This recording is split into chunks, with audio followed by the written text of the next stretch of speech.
Greetings and salutations, and welcome to Flintlocks and Fireballs, where a handful of mad actors will attempt to survive the treacherous waters of Dungeons and Dragons. I am your host and Dungeon Master Jason Phelps, and I am joined, as ever, by Robbie Bellekom, Sam Strip Me Naked Burns, and Ellie Cover Me Queerly Sparrow. I will always cover you queerly. Today's three come from Valeria Messalina, Yay! Who is at Vipera Messalina on Twitter. She also says that each of these are 18th and 19th century slangs. What? Whither go ye is a spouse. Strip me naked is gin. And cover me queerly is ragged or hand-me-down clothing. Excellent. Oh. I love that. I shall say them all the time. Thank you, Valeria. Why is strip me naked gin? Is it just... Well, I mean, if you have enough. Yeah. Yeah. Would be my thought. In a pinch, you could use it as paint strip myself thinner. naked, almost certainly. I would like a strip me naked and tonic, please. A strip me naked fizz. Oh. Speaking of stripping us naked and fizzing, it's time for us to stare nakedly into the unvarnished horrors that are the future and demand of future us what messages from the Strip Me Naked. This episode of Flintlocks and Fireballs is brought to you by gin. That's actually a lie. This episode of Flintlocks and Fireballs is brought to you by brandy, because that's what I'm drinking. I'm drinking brandy because it's the holidays. So, if you celebrate it, Merry Christmas, and I hope you keep Christmas well. If you do not, then season's greetings. May you have glad tidings and good cheer. Sadly, Colander is not here to tell you about the Patreon today because he is currently 50% figgy pudding. However, were he here, he would no doubt tell you that all of this is only made possible by the support and kindness of our crew members on the Flintlocks and Fireballs Patreon. There is a wealth of extra content and bonus features for patrons, including regular blog posts, extra stories narrated by the cast, artwork, and a monthly poll for the community to help design an element to go into the game. I think this week the patrons are doing something with an item made of a body part, and I don't actually know more than that because they haven't voted on it yet. You can check it out at patreon.com/Flintlocks and Fireballs, link as ever in the description. It helps keep us going, and it helps keep Colander stuffed full of pudding. Now, if you're a keen listener to messages from the future, you know that this week's bonus content already aired as our live Dragon Meet 2020 special. Woo! But you can catch it again in audio-only format on Saturday or on our YouTube channel, Flintlocks and Fireballs, in video format then as well. The next piece of bonus content is canon within the storyline and is intended to be listened to or watched in between this episode and episode 128. So go do that. As ever, we are an affiliate of Zavi, fine producers of nerdy garments and handy household items. Remember that you can click through the affiliate link in the description and use code FLINTLOCKS20 to take 20% off clothing and FLINTLOCKS10 to take 10% off not clothing. Once again, of course, we are involved with the online group Heist Game Agent Venture, the most fun you can have on a Zoom call while keeping your shirt on and without this handy cup of brandy. Of course, you can bring a cup of brandy, that's entirely up to you. I mean, it's literally your house. I can't stop you. Frankly, so long as you're not as you're not a dick, have a drink. Have a good time. It's great. Pour for Heist. Infiltrate a base and save the world with only a laptop, an internet connection, and your socially distant friends. And while you're checking out the link, as ever in the description, if you've already done those heists and you enjoyed them, then this week only, you can give them a little bit of extra support by popping to escapetherumours.com and putting in a vote on their online games for who you think would be the best online escape room this year. Hint, it's Agent Venture. So, as far as announcements go, that's it. But one last thing from me and Colander and the Flintlocks crew and this brandy. It's been a hard year. And if you're in the UK, then there's a good chance that what Christmas plans you had have been suddenly and drastically changed or cancelled outright. Goodness knows ours have. Christmas can always be a lonely time, let alone amid all of this. So if you need a friend, there is a friendly and welcoming community on our fan Discord server. We've mentioned it before. You can find the link on our website, flintlocksandfireballs.com. And if you're not in the mood for company, then I hope that our episode can bring you a little entertainment in spite of it all. Good fortune to all, and to all folk, good cheer. Back to you, Pastor Jason. My favourite Strip Me Naked is a Tom Collins, by the way. Oh. Excellent. Yes. Not actually named after the bartender, who was called John Collins. Yeah. It has a long and complicated history that I'm not being paid to go into anymore. Yeah, because me I've and left the Jason job. both used to do gin tours. So if you ask us about gin, we now won't tell you anything, even though we both know loads. Yeah. So, yeah, we're not going to tell you a single thing about gin. I can literally hear the Tom Collins story in my head. It's awful. It is entertaining. Look it up on your own. It's really stupid. It's very stupid. Look up the Tom Collins hoax of Yeah. 1878 or something. It was very stupid. Yeah, you'll have like a fun 5 Yeah, minutes on yeah. Google. It's probably Like 2 worth doing, minutes. but we're not being paid to tell you that story. So we're not What going we to. are being paid to do. It is. Well, yeah, we are being We are paid. being paid to do this. Yeah. Thanks to our lovely patrons. Thank you, patrons. Thank you, patrons. What we love are being you. paid to do is bring you your weekly dose of threat of danger. I mean, I don't think Moderate it's threat peril. of danger. Mortal peril. There we Mortal go. peril. Yeah, I think Tales we're of beyond mortal threat of danger at this point. This is true. Speaking of mortal peril, I think it's time for us to I'm dive not on in. ready. I'm so not ready. So With not one ready. note, as Sam pointed out just before we started recording, Bob's did, in a bonus content that we recorded before recording this episode, hint at a twist in episode 127. Being entirely facetious, but look where we are. So, I'm never going to say anything ever again. I make no apology. podcast I've had will to be- live with this for a week. if you never say anything ever again, this podcast will be very interesting. Sorry. It's gonna Scamp, be what do you strange. do? All right, Well, you- thanks. Just have to take on the role of Smiler. That's what you have to do. Aw. Oh, wow, that's a character I haven't thought about in a long time. My campaign 2 character's a mime. It's just Smiler. Just really old Smiler. Aw. Nope, same age. It's confusing and worrying.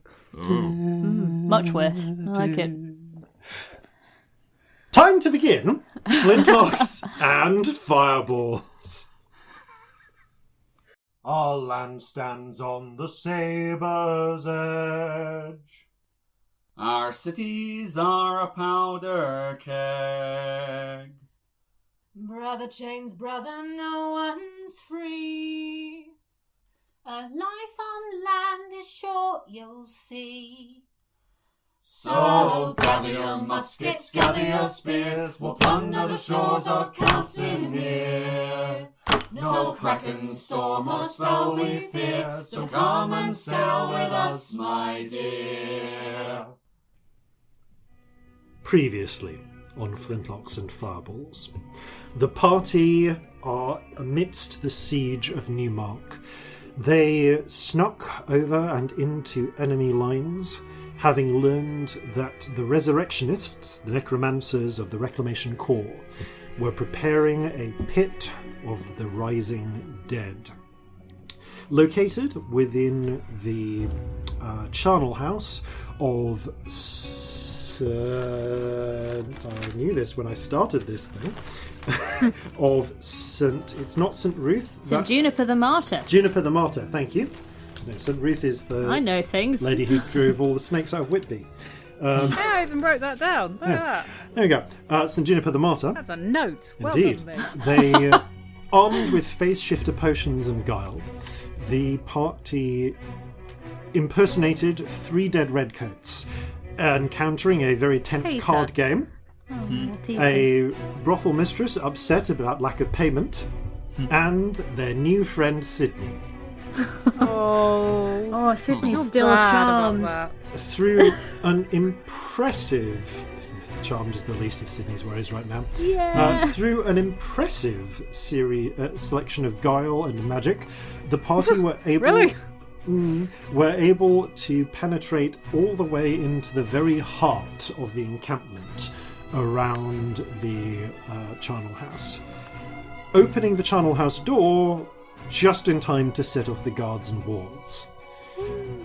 The ensuing fight was tense, close, and shaved the very beard of victory. Victory and defeat, I should say. However, the party were able to successfully deliver a keg of gunpowder into the centre of the writhing mass of bones that was the charnel pit. Nearly 2,000 skeletal foes ready to be unleashed the following night, and destroyed them, shattered them, with a blast of fire that caused Marjorie, who delivered the alchemist's fire to set it off, to pop like a soap bubble because her body isn't real. Suicide pigeon. Pug Marjorie, though. You watch. Yeah, we can have Pug Marjorie now. You watched in a moment of desperate hope as the explosives went off. The thousands of bodies were shattered once more into bone meal. And I don't know if I actually described this, but I'm going to say it now. Celestia and Corzin, one of you might not have been blind at that point. And if you weren't, you would have seen a torrent of shadowy spirits burst out of the pit and escape into the skies. I have a dim recollection of that. I think I was not blind at that point. Yes, so you would have seen that. However, with the arrival of the remaining 3 members of the Resurrectionists, things came to a head. Scamp downed near death. Celestia bubbled within a resilient sphere. Corzin refusing to surrender and being shot by a firing squad and very nearly slain by powerful necromancy. In this moment, at the height of in the deep, great lows of this terrible situation, one figure stood up. One figure held back the tide of darkness with a mighty as Geoffrey raised the lock blade and cast the single wish held within it, invoking his cry in monkey, wishing that we were all somewhere safe with lots of bananas, and that all these nasty people had itchy bums for the rest of their lives. Not that any of you know the precise wording of that. Nope. Because none of you speak monkey. Shame Oksana isn't here. Yeah, it is. We're going to slow down time for a moment and step back. Celestia. Corzin. You stare. Your focuses are in momentarily different places. As time seems to slow, a jagged ray begins to come out of the finger of the chief resurrectionist. As she it begins to arc through the air towards Corzin, promising a finality of fate. Out of the corner of your eye, Corzin, you see Geoffrey raising the blade, Luke Skywalker style, and it beginning to glow, and it glowing with a terrible light. Oh, this is a fan art moment, isn't it? Oh, please do fan art of this. Celestia, wherever you may be. sealed within the glass within the bubble of force, all you can do is watch in shock, awe, and maybe horror as Geoffrey slashes down. And you see a thin line appear in the air. And just for a moment, in a manner not unlike the lines that Scamp cuts in the air, to create their gateways. Reality pulls aside. You and Corzin both see light. Brilliant, eye-searing light that comes forth from this momentary hole. And just a hint of something beyond. Shapes, forms, things that are utterly alien, that don't quite make sense. And with that light, an outpouring of spirits, not even barely even taking animal forms, but just things similar to the music spirits, to the little purple light spirits, to the sound of water. As the strange synesthesia that is your spirit sight tries to interpret them, it's as if there is an outpouring of individual strands of light and sound and form coming into being, passing through Jeffrey, passing through around Corzin and through Scamp. Corzin, you watch in this fraction of a moment as the ambivalent octopus is caught up in the wave of spirits, buffeted, knocked aside by them. Some of them go up, some go down into the ground, and others begin to swirl around you. Celestia, as these burst out, the rainbow spirit comes protectively like a shield in front of you, and is struck by a wave of these nascent spirits, pressing back and through you, and you just feel every inch of your body filled with brilliant and terrible light. It's one of those movie gasping and dropping to the knees, looking up with your eyes glowing moments, isn't it? For each of you, everything goes white.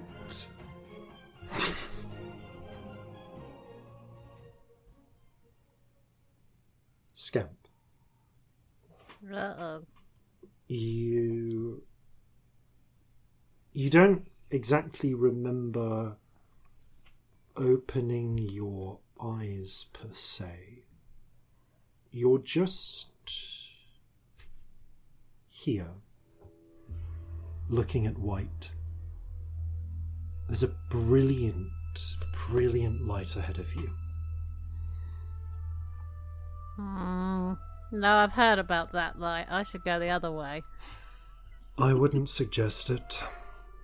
You turn, and you see there is someone who looks very much like you, but their skin is pale and white, their hair still silvery, and dressed in silvery versions of your clothes.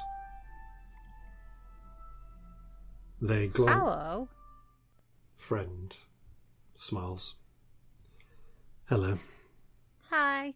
You're not dead too, are you? You're not dead. Oh, that's a relief. You can see behind Friend there is a sort of strange gradient where the brilliant light seems to hit a darkness, and there's just something. It's like almost as if all colour is pressed into a line so thin you can barely see it. You glance the other way. Behind you, there is darkness that way. It's hard to... There might be other things, it's hard to make out the details. In fact, on both sides, you feel like there's something there, but it's hard to make out what's happening. Do I need to go anywhere, or should I wait here for Celestia to come and fetch me? Don't worry. Or am I not that quite You're... gone? We're on an edge. Not on that edge. Not that you would be able to cross it. But... he frowns, looking almost longingly towards the light. I don't quite... Lux? You look to your other side. There are 2 more instances of yourself. Oh, you're here too, though. One with purple skin and pink hair. One with bluish skin and sort of cobalt blue hair. Blue looks good on me. I thought so too.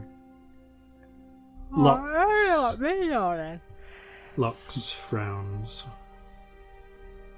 I don't... No, I don't quite remember either. It's nice. They both look at Acedian. Well, CD, actually, in this form. Well, I don't remember much more than that. I just remember it's nice, you know? It's calming. Feels like home. Well, that can't be good. For the rest of us, I mean. No. Right now... Damn it, I wish I could remember. I wish any of us could remember. He gives a glare towards CD. Lux frowns. I think I do. No, this is where you're supposed to be. I think this is where you always are. You're just a little closer to it. She points behind to the darkness. That is where you were born. What? And points to the light. And that is where you were born. Oh, because I did the whole... I died, didn't I? Did I? At least once. Possibly twice. The 3 of them... Well, 2 of them frown. CD appears to be taking a nap on the weird sort of floor that's not floor. Which one did I... Where was I born first? I think...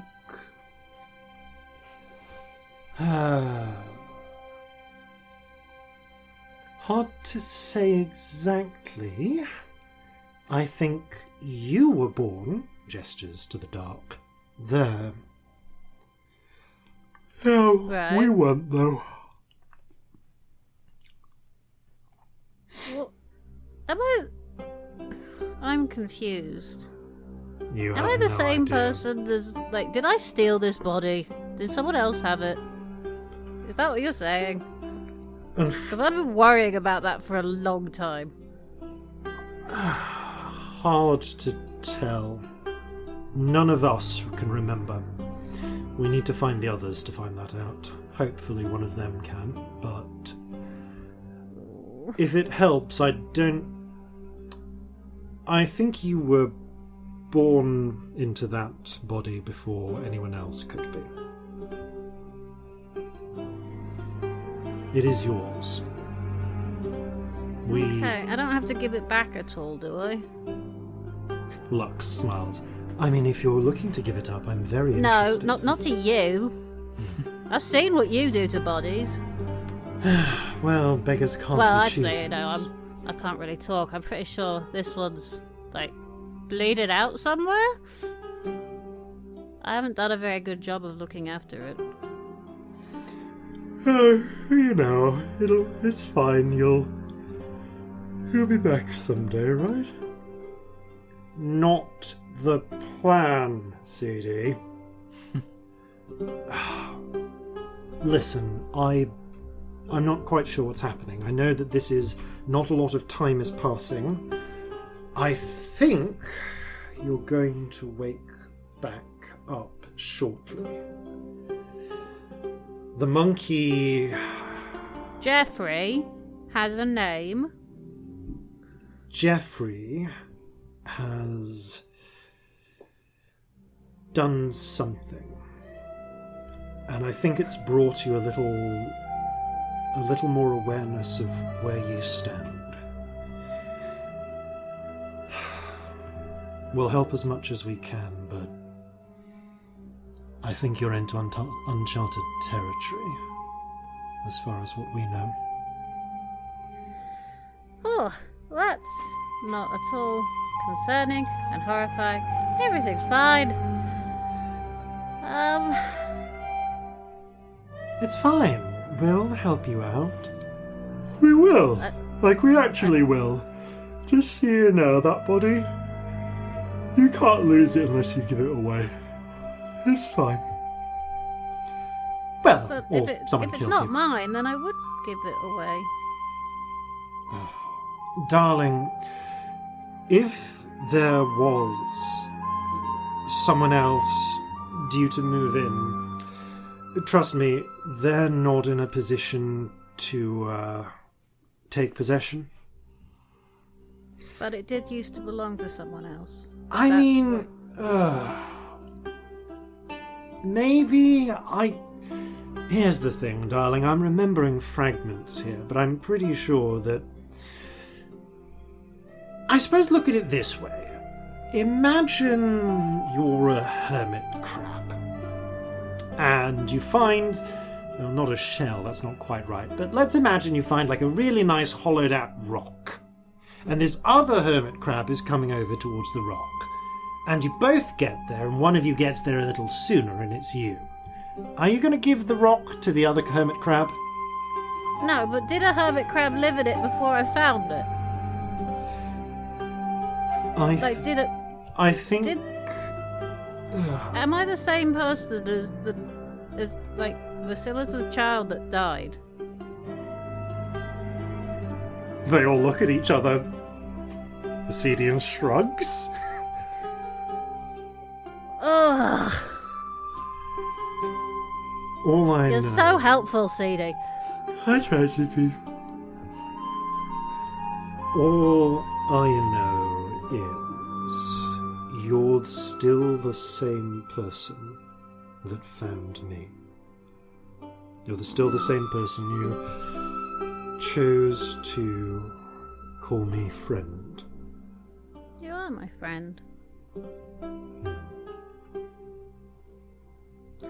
I had another name once. I don't remember it. It wasn't Churl. Do you want to remember it? Lux sniffs.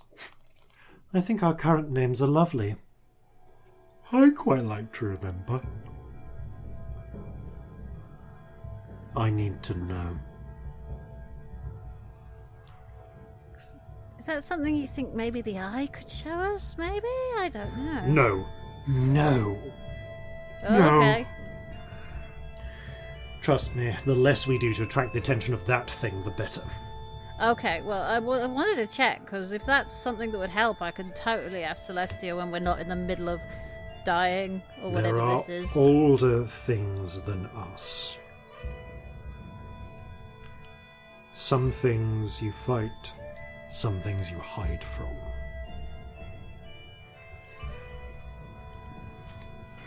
The colour, the thin sort of slice of colour begins to vibrate.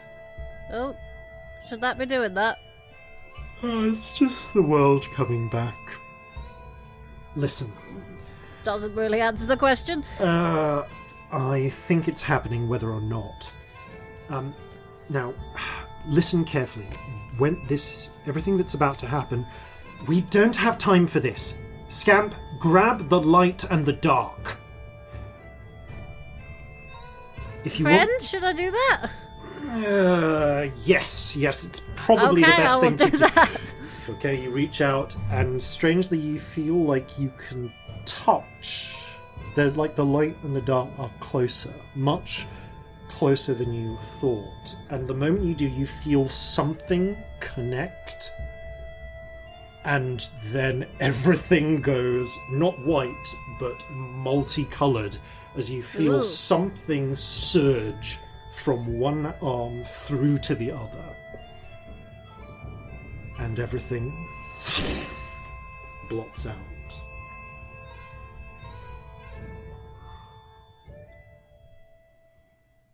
Bright, bright white light.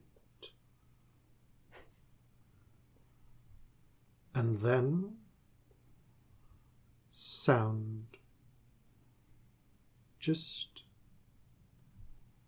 sound amid the dark, the white. Celestia, you open your eyes and find that you're on your back. It feels like a second or maybe an eternity has passed. You certainly don't feel like you've rested at all. You look to your side. Corzin, on the ground, doesn't seem to have stirred yet. Scamp is just next to you and still grievously injured. Are they breathing? At this moment, you beat them on initiative, and the orb, and you have been moved somewhere that the orb of force is not. I'm gonna roll over and grab them by the shoulders. Just go, Scamp! That's the healing word.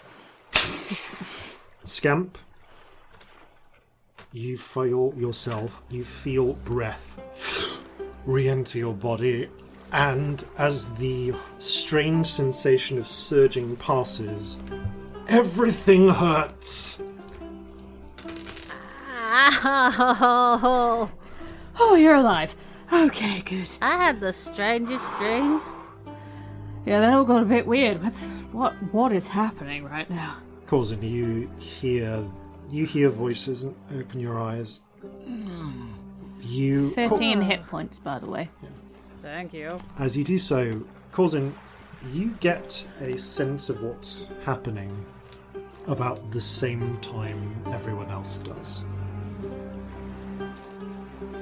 There is a deep, sort of purplish pink sky above you. The sun is setting in the west. It doesn't feel like any time has passed for you, but you can see the sun going down gently on the horizon. You are on a beach. There is fine black sand below you. You can see in places the rocky promontories of some sort of volcanic rock, and upon them, green, pleasant grass. There are trees leading back a little bit from the beach into what seems to be some sort of thick, from the looks of it, tropical jungle of some description.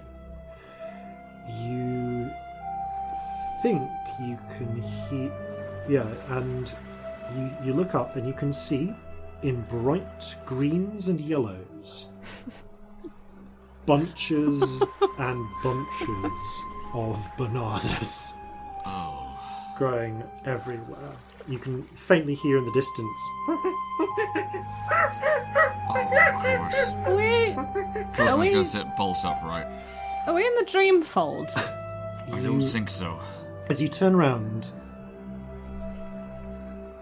Celestia, you see the Corzin sits up. The ambivalent octopus is instead of floating around, it's kind of just sat on the sand next to Corzin, and just faintly hear. You alright? Looked like Corzin. quite a rough trip there. You look over. You don't see any sign of the rainbow spirit, but Celestia's eyes, just for a moment, seem to flicker and flare with multicoloured light. Celestia? Yes? What? Is that your... How are you doing that? How am I doing what? Do I feel anything? You feel very alive, and also in pain, but more alive for all of the pain. You feel vibrant, weirdly. Whoa. Got a load of fucking energy all of a sudden. It must be the adrenaline or whatever. Just gonna get up. Yeah. As you get up, you kind of stretch a little, and there's a moment of that energy like surging within you. And Corzin, you see from the outside light begin coruscate from Celestia and then peel off and outwards from the front of her, as just for an instant, a sort of rainbow echo of Celestia Stardust steps out, blinks, and then collapses into a series of rainbow ribbons, which form back together. What did you just do? What was that? Yeah, that's what I was talking about. Oh, wow. Did you talk? You don't pretend you didn't just talk. You talked. Go on, say something else. Go on. You know you can. You know you want to.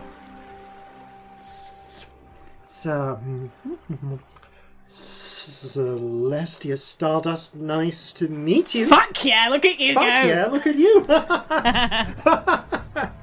Wow. What's happening? It's just a moment where, like, as the spirit is saying it, just that you see Celestia's smile appear for a moment amidst the folds and then collapse back into streams of rainbow. I turn around to the octopus. What Do you happened? see that? Yeah. Weird. Excuse Yeah, me? it is. Wait a minute. Both Celestia and the Rainbow Spirit look round. Alright, you heard that as well, didn't you, Celestia? Yes! Hey, what? I'm sorry, the spirits started talking. It's really hard to explain. Yeah, like... Kind of. Spirits Not a started lot, talking. Actually, the ambulance octopus might go, I mean, kind of. Why does it have your accent? Does that make sense? Does that make sense, or does that make absolutely no sense? Yours That sounds a makes little bit like you. absolutely Do you no think? sense. Do you think maybe You're gonna they're do this all mimicking day. us? Maybe. Say something that I've not just said. If you can't, that's okay. It's still enormous fun. It is fun, darling. Well, look at you. The Ambulance octopus shrugs. Is this going to be a permanent thing, or is this like when Like we in were the down cave. below in that cave? Dunno. Well, nice to have someone to talk to. It's so weird that it has completely your voice. It is actually. It's very weird. But then again, you think about how children learn to speak by listening to their parents. Oh, we like your parents. I'm sure I like that. I wouldn't say that. Well, that raises so many questions about how I can speak. Huh, Well, it does. Listening to people in Okay. general. It's about this point you realise there is also one figure who is not jubilant. You turn and you look, and you can see knelt in just terrible sadness. A small, gangly-armed little figure. Oh no. Grass skirt splayed by his side, looking down at the shattered pieces of Brannigan's blade. Oh, God. Jeffrey, what happened to your sword? What? How did we get here, by the way? I've not questioned it because, hey, I'm not dead. Oh, So well. glad you're not dead. I really thought you were. Oh, so did I. I had the weirdest dream. You Jeffrey, are scared you us. okay? Jeffrey wipes a tear looks at the blade.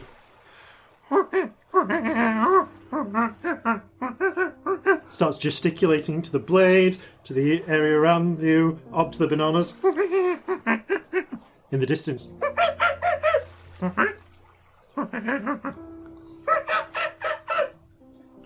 Oh.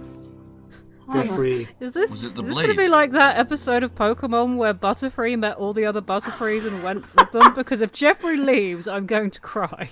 Jeffrey the does look and worst. turn, holds up a finger to you. Well, a paw. Picks up Jeffrey? just the very end of the knife, which is like a little. Like the tip end is still intact, although the haft is broken. Picks it up and scampers off into the forest. Jeffrey, you have another sword. Never mind. Well, if you gather up all the bits, you could probably reforge it. I'm so fucking confused right now. Is anybody else? What? Yeah, Are you sure Hang we're not on. in the Dreamfall? Because, I mean, I've never seen sand this colour.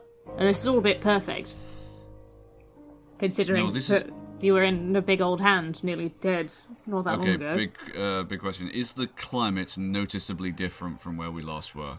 Ooh, roll a nature check. Yeah. Because this would be the first thing that occurred to him. Mm-hmm. Okay, that is an 11. Yeah, I mean, the trees aren't the same, is one thing. Like, I mean, the banana trees seem to be, like, you recognize banana trees, like, but, like, looking around, the bugs on the sand look a bit different. You don't... Actually, wait. It's getting dark. Roll a navigation check. Okay. I I do Oh, have yeah, a single the stars are inspiration coming left out. if anyone feels the need. Natural 1, but lucky. Fucking hell. Okay. Let's still wisdom based, so that is 10. Okay. Peering up, you try and peer up, and actually, as you step backwards, you trip on a crab. Ow! Hit the ground. And now, looking up, you can see, I think you called it the crab before, as one of the constellations. You can Know actually... about the boar? Yeah, you see the boar. Yeah, you said you could ride the boar home, Yeah. I remember. Yeah. The boar is in a slightly different position to where it should be. You're not sure exactly where, but you are a significant distance east of where you were. Also, it was like afternoon, wasn't it? Yeah. And but it still appears to be kind of tropical climate. Oh, we've travelled. This isn't right. How does that work? I mean, don't get me wrong. Scamp, you can travel with circles, but as far as I can tell, everybody was dying and everything was terrible. And some sort of wizard pointed a finger at Corzin and it looked like that was it. And then Jeffrey raised a sword in the air and made some noises, and there was a flash of big tear and a flash of light, and then weird things happen with the spirits. Now we're here. Yeah, Jeffrey's sword. When we told it was like super powerful and we shouldn't leave it with a monkey. Yeah. In the distance, you hear... Prove them wrong. Well, I think whatever it was supposed to do, it's done it now. But this is... We really Well, didn't have another way out there, did we? I don't think we did. No, I have no idea. Where's Marjorie? I think she went up with the gunpowder. Unfortunately. Oh, The balls. gunpowder? What? Oh, I threw gunpowder. Did that You go did. up? Yeah. Yes. Oh, Oh, very good. much. Oh, it did. did you not see her face? She was well pissed off. It was amazing. I was super unconscious. Yeah, you were. You were It was a scarily picture, I unconscious. assure you. I had the weirdest dream. All of the other me's were there, Right. and we had a weird conversation that I sort of half remember. Then I had another dream where I was a halfling, and then that went away, and I was here. I dream we were a halfling. That's weird. Yeah, didn't suit me. What are we doing? I don't know. Well, we've got to figure out with some degree of accuracy where we are. I know we must be at least, and he's going to look up at the stars again. We're a significant number of degrees further east, which that's going to equate to hundreds, if not thousands, of miles. Fuck. We've got a battle to do. It was, Yes. last you knew, 2:30 in the afternoon. And now it's sunset. All right, Celestia, Yeah. can you still send? Yes. Conveniently, yes, I can, actually. All right. Could you send to Molly and ask her what the current time is, and and if she can put the shield into the sending room, please? Yeah, I have up to 5 sending spells. Just to throw that out there. So if we need more, I can do them. All right. So I mean, do you want? Celestia falls down. I mean, she's your wife, darling. How much do you want me to tell her? Oh, Regent, I was hoping I didn't have to think about this. All right, one moment. Corzin is going to. You mentioned that there were some banana trees nearby. How tall are they? Pretty tall. I'll say they'll get up to about 20 feet up. He is going to attempt to climb one and see if he can. Well, see what he can see at the top of it. Cool. Just give me a quick athletics check, please. Okie dokie. Alright, that is a... Oh, yeah, that's a 17. Okay. Clambering up quite quickly to the top of one of the taller banana trees, you take a look around. You appear to be on some sort of large landmass. You can't... The coastline goes out and beyond the horizon. You do appear to be facing westward, which is why the sun is setting over the sea. In the distance, you can see what look to be tall hills or mountains, maybe very wooded. Deeply jungled, I should say, actually. And at one point, as you peer around, you see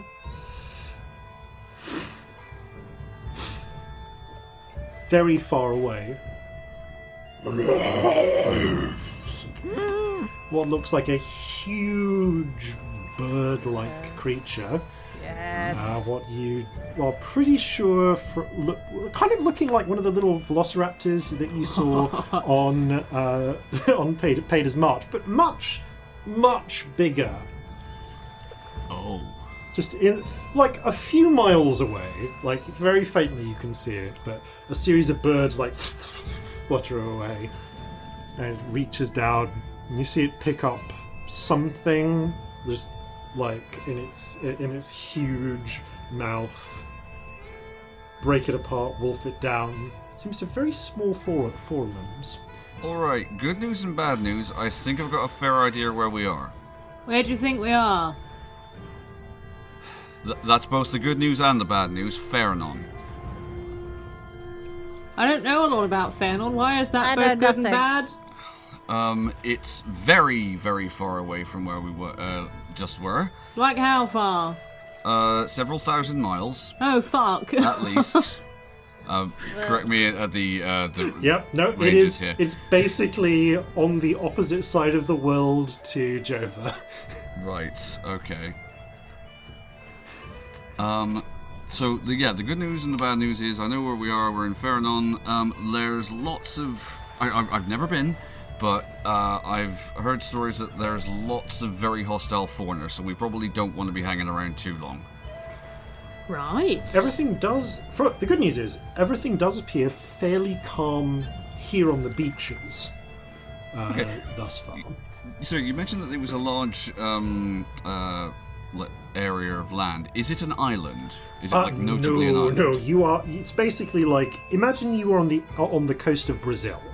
Oh right, yeah, okay. Yeah, So that's kind of what it big looks ocean, large amounts of land behind. Right, fine. like. Yeah. I mean, I don't imagine we're ever going to be coming back here specifically, but it would be interesting to just mark this spot to see where we ended up. Mark it how? Like, stick a flag that's- down? I We mean- was here. Crazier things have happened. Do you have anything we could 17K, mark it with? 98. I could tie something to the top of this tree, maybe. Yeah, I suppose so. Sure. I'm gonna fill a bag with bananas because I think Jeffrey might have earned it. Yeah, all right. No, absolutely. Hang on. I'll cut some down. Get ready to catch it. Honestly, I will attempt Of to monkeys. find You some know- ripe ones. You know that I'm not always Jeffrey's biggest fan, but I think we might have to be really good to Jeffrey in the near future because I just don't think we would have got out of that without. I think he that just saved all weirdness. of our lives. He's earned bananas. Yeah, Okay. we were Attempts fucked. to harvest some ripe bananas. I'm going to ask, are you taking a short rest here? Or is this more Provided like... that big bird thing doesn't look like it's heading directly towards us. Oh no, it's kind of heading laterally, like just basically off We towards are the north. really injured. It might not be a bad idea. Of course, he's But going to study it. if we go straight home, then we can just rest when we get there. That is true, That's true. actually. But on the other hand, Jurassic Park. Yeah, I don't want to leave Jurassic Park. not immediately. Coulson's going to be studying it fascinated. Like, oh, it's.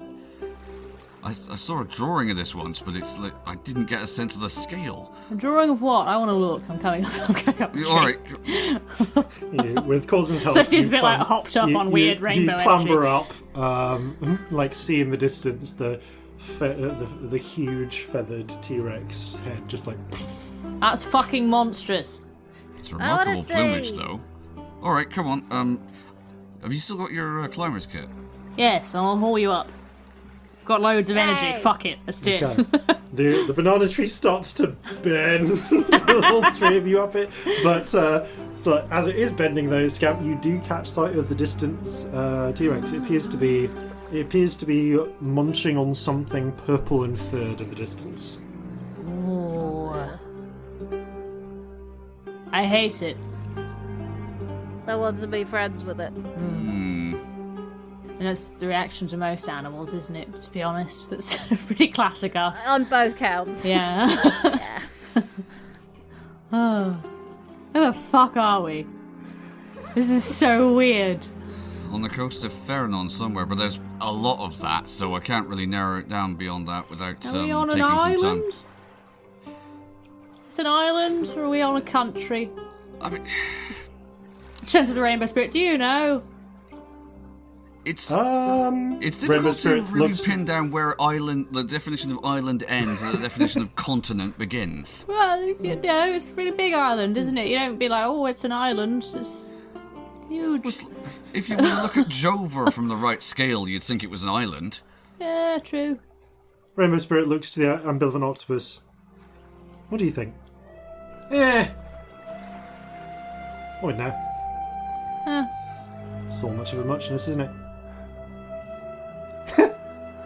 I don't know why I thought you'd give a fuck now that you've started talking. Yeah, it beats me. Octopus shrugs. Coulson, why- in spite of why himself, can was you- quite pleased. Why can you both talk now? What happened? Do you know? Or did it just happen? Was it something to this do with how we place? got here?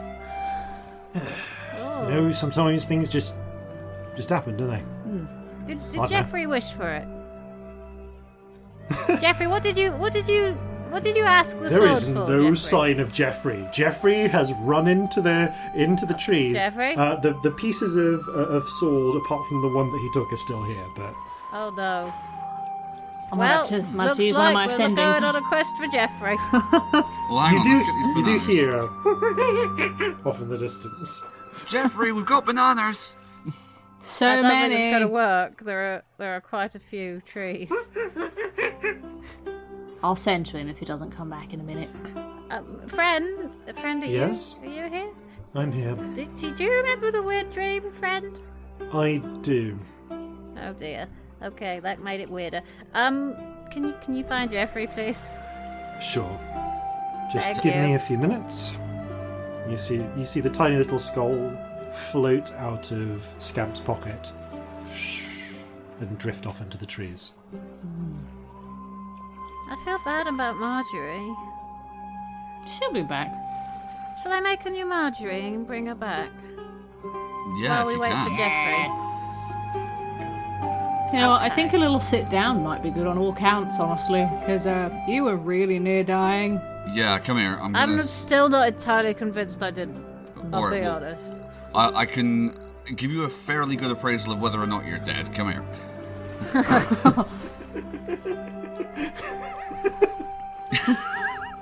Well, what's the verdict, surgeon? I'm gonna make a medicine check. Just Okay. proper, like, Yeah. A&E drama acting. Right, Well, okay. tell us the We're checking the answers. Glasgow scale, we're doing the, having a look in the ear, seeing how much the pupil's dilated, getting the diastolic and apostolic blood pressure. No. Okay, that is that's a 16 medicine check. Alive, mostly thanks to magical healing. Right. Could definitely do with some actual medical care. All right. Well, I am going to dump a level 4 cure wounds into you because, that was scary. So, Oh, I'm fine now, don't worry. Wraps their many arms around you. Okay, here goes. You feel a weird sort of pressure, you regain Around you. 33 hit points. and then How many? 33. and where On a the level 4. Bloody hell, you must have rolled well. I rolled really well. Yeah. I rolled, Yeah, you rolled 2 impressively 6s, 2 4s, a 5. where the pressure, where you feel the pressure, your wounds heal, just seal together. Still a bit bruised and battered, but not near death. Okay, you look slightly less scary. Oh, I'm fine, don't Anyone worry. else need anything while I'm here? I mean, I'm not doing amazingly, but I'm okay. I wouldn't Alright. worry. Save it for if we need it, you know? Fair enough. What, Right. what does one do in this situation? I've not been equipped by any other life experience for what we are supposed to do in this situation. Well, honestly, the closest thing I can relate this to in my own life, other than being in the Dreamfold, is actually the last time I had gnomish brandy. It's fine, we just teleport home, we'll be fine. Yeah, so that's the next thing we need to do. Celestia, if you could... Send to Molly, yes. Again, Yes. how much do you want me to tell her? She's your wife. I'm not taking any responsibility for how this goes. All right. Tell her that we have completed the mission, escaped but isolated, so need to teleport home. Please put the teleportation. Yeah, that's probably a good rundown for the moment, And I'll isn't it? explain everything to her about the bananas when we see her. Yeah. I'm not sure I can do it in 25 words, to be honest. No, that's the main thing. Like we've escaped. The mission was a success, but we're isolated and we need to teleport home. Okay. Do you fancy ascending? Feels weird asking you to do things. Now you can speak. Do I have to ask nicely? Do I have to say please? Please? Ascending, please? Sending, please. Darling. Come here. Come on. The just Two of you are mess of rainbow ribbons condensed. Molly. Darling. As you say it, you kind of hear the voice echoing a little bit. Mission was was successful. successful. Yay! Escaped, but isolated in weird place. Please put teleport circle in sending room. Bye! I honestly don't think I could have done that better myself. That pretty much covers it. Best I had. The ball of spirits vanishes for a moment. Returns. As it does so, the ball of spirits sort of peel apart and the spirit and the ribbons kind of momentarily seem to form what somehow you feel like is Molly's mouth. Blast it, I meant to ask about the time. Oh, I can do that in a minute if you want. Glad you're safe. It seems. You've got into a lot of trouble in, 2 hours? I'll move the shield. I think that's it. Alright, sounds fine. Alright, so it's only been 2 hours. Yeah, it's been 2 Not hours. even long enough for anyone to worry. That's good, because, I mean, this, and he points up to the sky, this shouldn't happen. It should be still like the middle of the afternoon. Yeah, but we're on the other side of the world. Yes, so it's we're at a different place relative to the sun. Just all of a sudden got this like a headache right behind my eyeball. Is anyone else feeling It's that? weird, isn't it? Yeah. I want to be awake and asleep at the same time. Yeah, my brain's all funny. I suppose if you could just jump from one side of the world to the other, instantaneously, this would be insane. You could jump from somewhere where it was day to somewhere where it was night. That doesn't make any How would that fucking work sense. with spells? Oh no. Well, spells it's Like my bow. It's rest, isn't it? I feel it necessary to ask. Are you all now on the beach, or are you still up this tree? I'm taking There's a the bananas creaking still up the sound tree. coming, and just a moment later, you fall into a heap of bananas. Okay, that was stupid. Why did we stay up there? Because it was the funniest thing to do in the moment. Well, I actually, felt you could safe see an up awful there. lot more from up there. And plus, if there were anything like that thing we saw roaming around, I'd like to see it coming. It's quite a nice place to calm down. A tree. Yeah, It Stays really there. helped, didn't it? Yeah, it did. I feel a bit better. Speaking of seeing it coming, Corzin, you're not wearing your belt right now. Bugger. In fact, all three of you do kind of will for the next 25 minutes, probably 20 minutes at this point, look like these random people you are impersonating. Oh yeah. Of course. Yeah, Oh, you're actually. Rainbow spirit things. How did that work? The rainbow spirit came out. I guess the rainbow spirit probably came out looking like you. Yeah, you know what? yeah. Actually, no. Sod it. Waves of magic. I'm gonna say Freaking wish spell, do spells what you just like. undone the effects. You all look like you. There you go. Make life easier. Yeah. So that's some sort of effect of the wish spell seems to have just cleansed all the magic, the phase shifter magic. But you do. Nevertheless, Corzin, you're still not wearing your belt. But with your Bucket passive of shit, perception, wasn't it? Yeah. you do still hear. Oh shit! No, you don't. You're not. You don't hear anything initially, but some instinct of yours. Actually, no. What's your passive perception is 22 normally, isn't it? It's 16 normally. Oh, 16 normally? No, then you don't hear this. You don't hear until it's almost upon you. Something unseen. How is it 16? Sure. Wait, no, it's hang not on. that. No, it's 18. It's 18. 18. I do apologise. Still not enough. Dirty 20, it rolled. Fair. You just, none of you see it until it's almost upon one of you. Celestia, from just behind you, you hear. Ah, what is it? You spin and look around, and you see there is kind of flickering in place a little bit, like as if it just hopping, seeming to blur slightly left and right. It appears to be it's about the size of a house cat, but just something about the proportions of you make you think kitten. Is a bright purple. A bright purple with dark purple line stripes down its side. Cat. Hello. It's got a couple of interestingly, down its back, just over where its sort of shoulder blades would be at the front, you can see there are what appear to be a pair of little jagged, almost like little jagged lightning lines in its fur. Ah.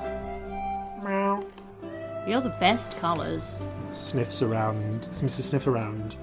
Touch it. As you go to touch it, you try and you find thin air, and you see that it's actually just about a foot to the left, and it's trying to get into your pack. What are you looking for?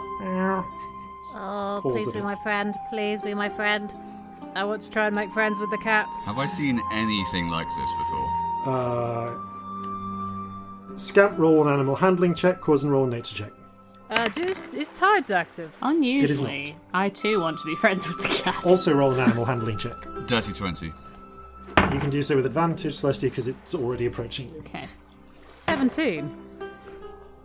That is a 13. Okay, 13. Kitty. The cat kind of looks over, meow, but it's kind of like it doesn't. It seems to regard you for a moment, meow, as if toying between Celestia's back and the Scamp, but then continues like rummaging at the pack straps. Okay, what do you want? Do you want some food? I got food I've got in there. food. Yep. I give it food. Okay, it goes for one of your little. It tries to. What food do you bring out, or do you just What do like? I have? You kind of have some like just standard rations, some sausages, some like you've got wieners. You've got four I'm gonna potatoes give it a wieners. fucking Celestia fucking sizzle. That's what I'm gonna give You it. pull out the sausage, and that's what she's after. She looks up, meow, Did you want the Celestia sizzle? meow, starts pawing at it, gets it, Yes, you can have it. There you go. and you see the hair stand up, not quite in a cat way, just over the little lightning bolt stripes. They crackle for a moment, and then two arcs of lightning come out and crackle along the sausage, kind of grilling the tops of it. What did you do? She then takes it and starts just gnawing into it. Excuse me, this is Be the my third friend. animal I've ever Be my liked. friend. It, Oh. it obviously likes cooked food. I like it so much. This, yeah, so, Corzin, you're pretty sure this is something known as a displacer cat?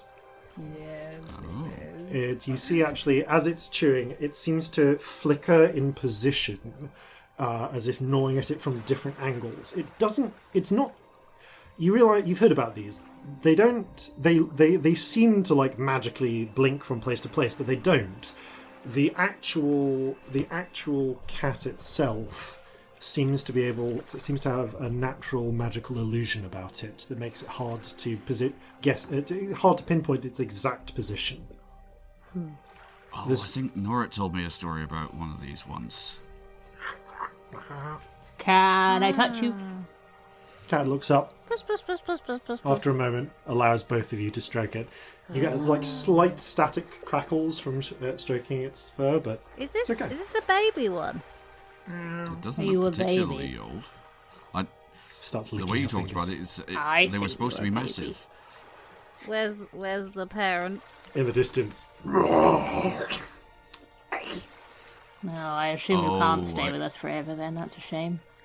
You see in the distance the T-Rex chawing down a more purple-furred creature. Oh no! Oh no, maybe you can stay you with are us coming forever. with us, kitty. You are, and kitty.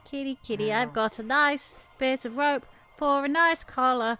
You can come with us. As you say that, just like you see a crack, the hair stand up and two like tendrils of lightning come out. Okay, you don't have okay. to do that then. But I think you should come with us so you don't get eaten. Seems to calm down a little. We have been in Hold need my of a ship's hands cat out. for some time at this point. Continues licking at your fingers. You get the. You're not sure if it's affection or if she just wants the remaining hot dog juice. You can climb on here if you want. Just saying. There's a brief moment where you feel weight on your hands, even though she's licking, and then she's in your arms. Can I give you a cuddle? Can I? It's Would you weird. describe this as a lightning tiger? I was I would gonna describe say this as a lightning tiger. Why do you think I'm so obsessed with it? Yes, this is the third animal Celestia has ever liked. I was about to say it's cousin. Jeffrey. You know, the way you talked about it, said those things can grow to the Celestia size fears of tigers. Jeffrey. Well, we have to keep this. We should give her a Cat name. sort of. You feel the cat nuzzle in your arm, although you see it kind of looking around alertly for a moment, and then it flickers into its actual position where it just immediately starts falling asleep. Well, that's Sorry, adorable. I can't cast any spells ever again. No, that cat lives there now. Yeah, I'm stuck like this. Well, we were planning on having a rest while the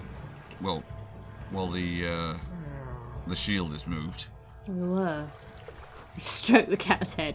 Celestia is like the expression of one who is falling in love and doesn't quite understand why. Ah. Oh no. I don't normally like animals. What is this? Somebody help me. It's perfectly alright. Oh no, it's adorable. I love As it. she sneezes, just like a small cascade of tiny little sparks come out and bury themselves harmlessly in your white. In the. Actually, no, you don't have your lightning dragon armor on. So instead, they just leave small holes in your clothing. Yeah, it's a uniform. I don't care. You can ruin my clothes. I don't mind. You can ruin these ones anyway. Maybe not the other ones. I really like those. I gotta get Marjorie back. I'm going to stroke this cat and do little else. You start drawing the circle in the sand. As you're resting, a few minutes later, a little skull floats back. Jeffrey's fine. He's just establishing dominance in the local hierarchies. Does he want his his other sword? I've got his other sword here. I think he's attached to that one. Maybe we should just let him be. I don't think He's he'll be that working useless. through some things. I'll gather up the pieces of the other sword. Even if it's not magical anymore, maybe he wants to hold on to it. You do so. Yeah. We have a sentimental value, you know. Yeah. I gotta get Marjorie back. I feel really bad. It's okay. We have time. I'm extremely calm because of this cat. Nothing feels like a problem all of a sudden. Marjorie. As you I asked the sketch rainbow out. spirit. What do you think? You like them? She's cute. He is Darling. cute. Are you darling me? Don't you, darling? Darling. I love it. You should call the cat darling. I love that too. Oh, we could call the cat darling, couldn't we? I'm gonna hold up. You hold up the cat for a moment. It's got the little sleepy kitten eyes. I was also considering Stormy because of the lightning thing. You could have both, Stormy darling. Stormy darling. Like a fancy show name. I fucking love that. That's a stripper name. Let's call this cat Stormy Darling. Well, we're mostly going to call it Stormy, but if anyone asks, Darling is its second name. But when you talk to it, you can go, Stormy, darling. Just Like make I sure do you in got plenty of Ascending. those sausages. Yes. Hello, Stormy Darling. We're going to be best friends forever. Marjorie, soon we'll have a Marjorie. Is this what This is how we make a Marjorie. This is what it feels like to want a pet. I'm so confused by these emotions. By the looks of things, yes. Have I gone soft? Corzin, you don't have a pet yet. I was about to say you do have a child, but that feels really rude. I was going to say exactly the same thing, then I was like, that's problematic, isn't it? That's so bad. And yet there is a fair amount of overlap. What I mean is that, not that you filled the space of a pet with a child, but that we filled the space of a child with a pet. And all power to you. Marjorie. I mean, the thought of children horrifies me, and pets we horrified make me a until this Marjorie. exact second, but now this one is staying with me forever. If anyone hurts her, I'll kill them. You know, you are describing almost to a T the exact set of emotions I had when I became a parent. It's a lot. I'm really worried about Jeffrey. I'm so worried. He's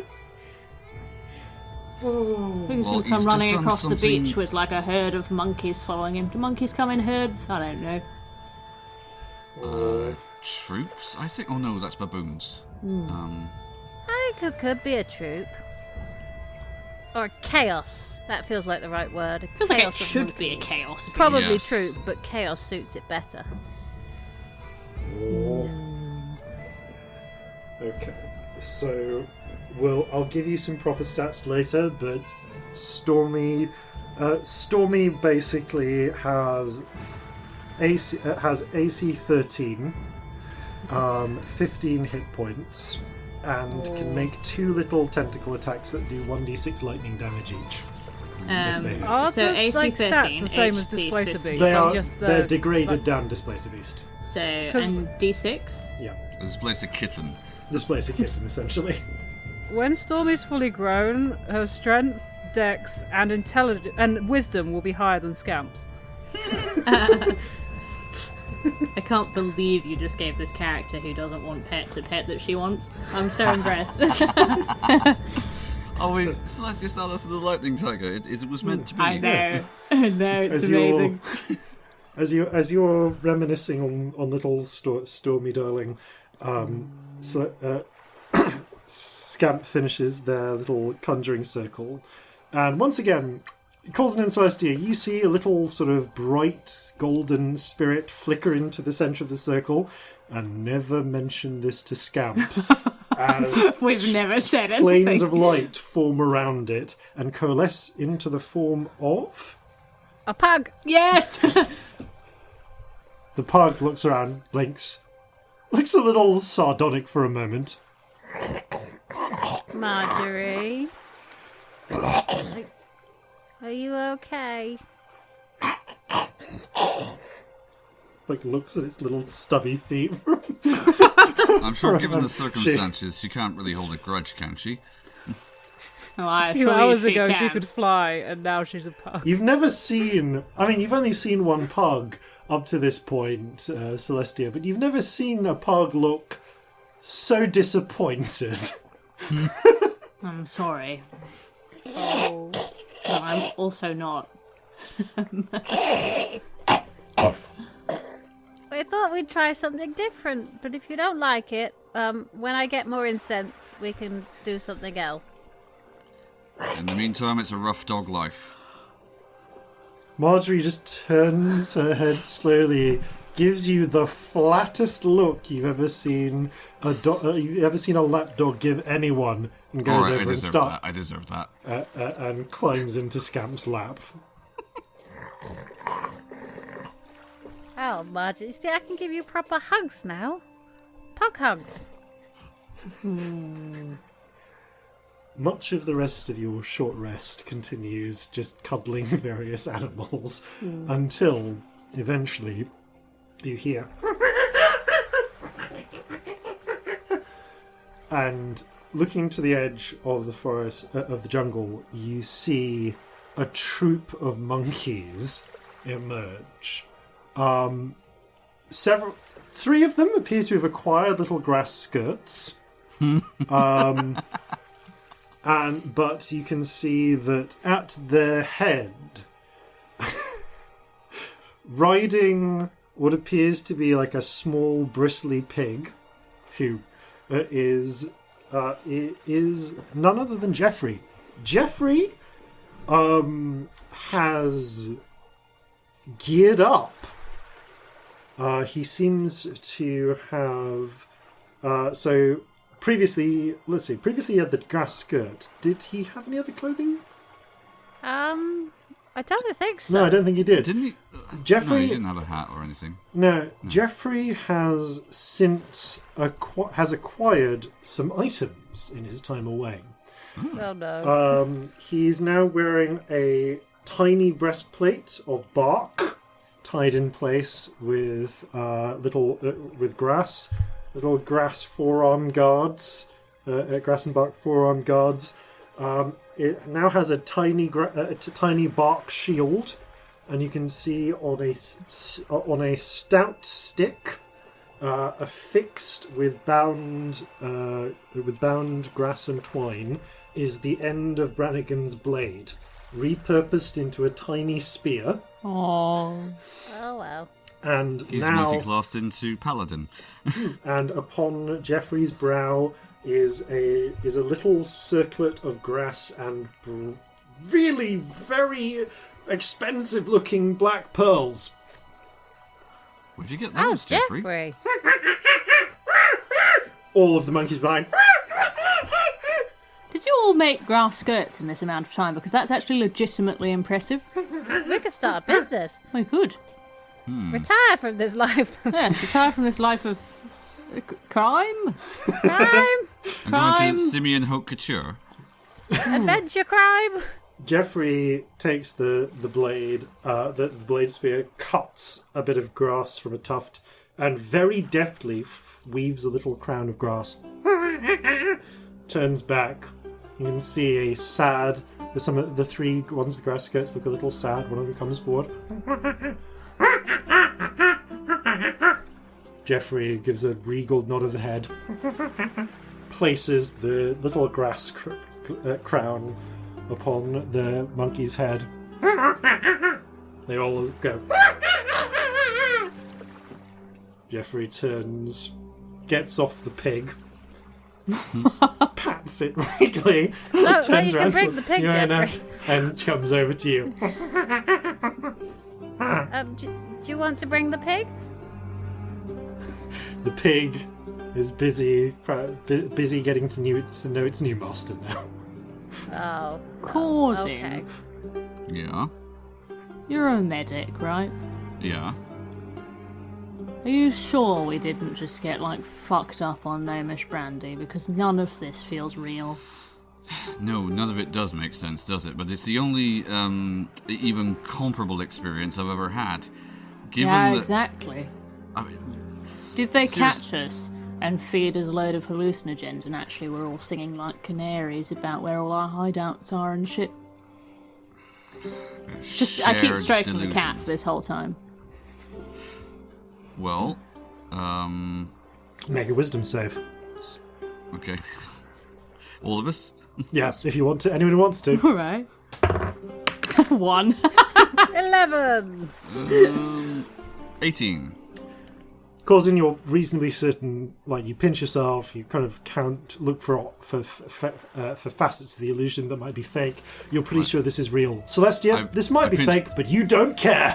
I've got a cat. I pinch me, then you, then Scamp. Ow! Ow! No, Why would definitely. you do that? Why would you imagine that? You would not believe the things that I've had in my dreams. I can think of many reasons I'd imagine that. I have dreams about being on fire. Why wouldn't I dream that? You bastard. Cuddle the cat It's a closer. very unreasonable way of doing things. If your brain's trying to give you pleasant distractions, why would it imagine that? I don't know, my Why brain's a would my brain- bastard. Fuck you. My brain's not a very nice place sometimes. Yeah. Alright, I don't think this is a shared delusion, alright? Leave me and my bastard cat alone. I think it's too weird to be a shared delusion. Oh yes, look at you doing your lightning, you're very pretty. If they were trying to give us a nice place where they can If get we were information all in from the us, Dreamfold- no one would, in their right mind, would choose this. Yeah, if we were all in the Dreamfold, you might have a point there, but I think we've fairly conclusively established we're not. Yeah, I don't think we are. Well, you wouldn't be able to send. That is true, but then again, if it's a shared hallucination, then maybe. Speaking of shared hallucinations, Jeffrey, who I should actually add, has stitched together a little grass messenger bag, comes over, points regally at the sack of bananas. Yep, all yours. Jeffrey bows his head regally, reaches into the little grass satchel, produces one ridiculously valuable black pearl, calmly hands it to you, and then just starts going to town on bananas. Alright, Corzin will appraise this black pearl. Yeah, these are pretty friggin' rare. That might be worth 50 gold. Alright. You don't happen to know where to get any more of these, do you, Jeffrey? Jeffrey protectively hugs this little satchel, but judging from how full it is, he's probably got a lot of these. Jeffrey, how many of those do you have? Lots. More than he has fingers and toes to count, I think. Jeffrey's very good at counting. We learned counting.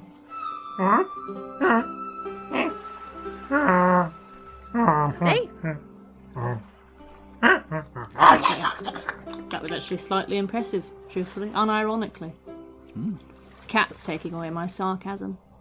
Yep. Yes. Hello. Little ripples of lightning down its back.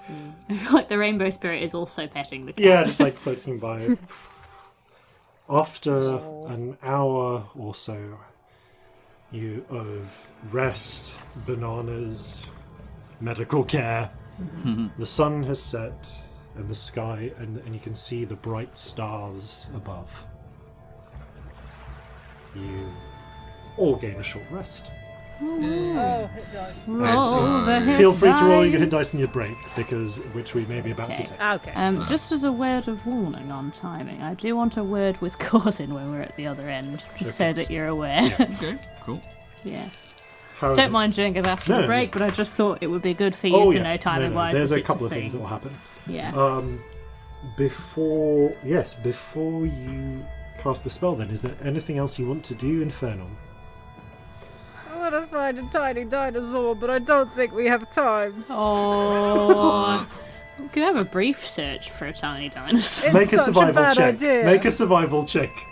I'll give them inspiration. You go a D10. That makes it an 18. Okay. I don't think I'm proficient, am I? No. 18. Roll luck check. 15. Okay, 1 minute. I need to look this one up. Just for the fun of it, then. Okay. You... Sure, why not? You don't find a tiny dinosaur. What you do find is a... something a little larger than an ostrich egg. Looking quite pebbled and leathery. That's the size of my head. Where'd you find that? I shouldn't take it, should I? That's a bad thing to do. I worry about what's going to come out of it more than whether you should take it or not, to be honest. It's Yep. you can't steal from nests. That's wrong.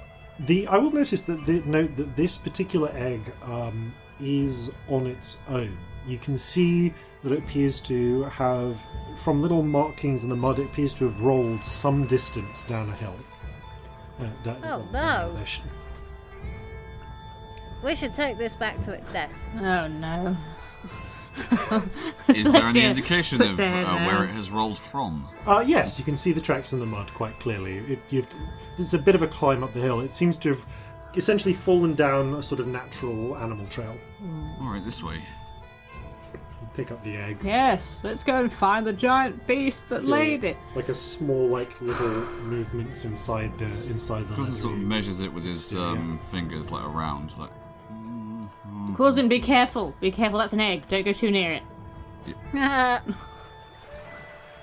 He turns around and gives you a very blank look. Celestia laughs, thinking she's hilariously funny. I'm just saying, I'm watching out for your safety. Just be careful, okay? I mean, I'd have a better chance of using this thing as a flotation device. You look up and you just hear. Careful, okay? What? Excuse me? You look up. There's a handful of brightly coloured birds and disconcertingly familiar-looking birds. Oh no. Oh, you are shitting me. I hate it. You see the cat looks up. They all flutter. Thank you. Oh, very good. Yes. Pats for you. You take the egg up the hill, and after a bit of searching, you find a large kind of dug out bit of earth that's been walled up with vegetation, just tree branches and so on, and a series of matching leathery eggs inside. Corzin, you hear a sort of rustling. I think we'd better put that back sharpish. I don't want to be here. Gingerly lay the egg There you down. go. And If the egg's that much around, it means it must have come out of a hole at least that much around, or go... Yeah, it's big. Ew. I could have told you it's big. Fucks that. Let's go. Bye. you Sad. start scarpering. Scamp, you glance back and you catch sight just for a moment of a approximately rhinoceros-sized creature with a flat, kind of like pointed head and thick, bony plates all down its sides, and just like a little, almost like a series of raised, flat armor plates down its spine. Oh. It tilts its head, seeing you, and then raises what appears to be essentially the creature equivalent of a flanged mace on the end of its tail. Bye. You Time to go. you scarper and Yep. fairly easily outrun it. As it once you get more than about 60 feet from the nest, it just goes and goes back to guarding its eggs. Oh, we could have had a pet one of those if we didn't have morals. Ugh. And we're willing to wait 30 years. I'm willing to wait 30. That's more of a long-term project, I think, there, Scamp. If it was short term, I wouldn't have wanted it either. I am filing that away for illusions, though, because that was terrifying. Yes, You actually. can also this file is it away for polymorphs if you so wish. If you ever get that spell. I mean, this is going to be a fantastic thing, because think about it, like, the vast majority of people aren't going to have seen anything like this. I hadn't seen anything like this until, like, other than a couple of pictures. Looks suspiciously made up. Does, doesn't it? You pass a little brook, like a strip, actually no, like more like a small, like a stream running into the river, running in towards the sea, and you just catch a moment of something that does make you question again whether you're in the dream fold. Looks like a little beaver-like creature, but with just weirdly the bill of a duck. Okay, now that looks fake. Someone made that up. What the I have questions. Huh. You wander on once and return to the beach. Yeah, I don't think this is real. Okay. I mean, it's Well, going to be a problem if it's not. The Scamp certainly is gonna too find soft out to soon. be real. Are you ready to head back? Yes. Yeah. I think so. Okay. I wanted Scamp. a dinosaur, but I can't. It's still dead. Using your gemstones. We don't need another you pet from this begin- place. You carve out. Sorry? I just wanted another pet from this place, and it's a terrible idea. You weren't even going to make a Marjorie. You were just. Yep, I was just going to take nick it. Okay, quick thing. Is there any driftwood on the beach? There is, yes. Okay. Corzin is going to spend however long it takes for the ritual to be completed, getting some driftwood together and forming it into a set of words. Okay. What do you spell out? Is it We Was Here 17K98? Assuming I have the enough to make this, I will say I will spell out Kraken Spain 1798. Yeah. You put it you put it up past beyond where the water seems to rise on the beach. Yeah. Can I try and change the words once he's gotten past a bit? Yeah. Go on, roll a stealth check Can I help? with advantage. Okay, passive perception of 18. Scamp's go leading, on. but I'll totally help if I see this It's happen. not great. It's Oh. only, I think it's a 15. You see Scamps and Celestia both trying to change the name. What, you got a better idea? No, No, nothing weird happening we weren't here. doing anything. I've There's a changed it cat. to Kraken's bum. Alright, well, on your head be it if someone turns up years from now and says, "I want to see the captain of the Kraken's bum." You say that like that would be a sort of bad thing rather than incredible. That sounds incredible. I'm going to tell everyone our ship's called the Kraken's Bum. Oh, why didn't you call it that? It's a much better name. Doesn't quite give the same message I was going for, but... Have you seen the Kraken's bum? It's huge. It's enormous. Okay. Corzin face palms. You... I just wanted to make this place noticeable if ever, for whatever reason, we found ourselves back in this part of the world. Extremely noticeable now, isn't it? Well, we'll know what to look for, if nothing else. Yeah, we'll look for the Kraken's Yeah, enormous the Kraken's big asshole. That's what we'll do.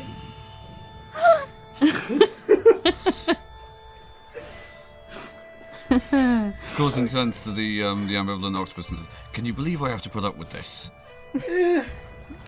Yeah, maybe. Rainbow Spirit momentarily shapes itself into two pert to bum cheeks. Just momentarily. You're hilarious. I am. Yes. Okay. Scamp, you finish arranging the... You trace out the circle, lay out the gemstones and begin casting the spell.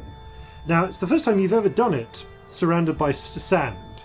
So as the spell begins to take effect, the winds begin to blow up in place, and you very quickly find just a swirling dark sandstorm picks up around the ritual point. Put my sunglasses on. There's a sort of from Stormy, like trying to brush sand out of her fur, and a line cuts down in the air, wobbles for a moment, and then expands into a hole leading into the sending room of the Kraken's Bane. All 1, 2, 3, 4, 5, 6 of you, allowing for Marjorie, Jeffrey, and Stormy. They've all got E-names. Leap or are carried through the portal, which seals shut behind you. And I feel like this would be a good time for us to pick up with a conversation between Celestia and Corzin and returning to the Kraken's Bane. Be a shortish one. After these, no doubt important, messages.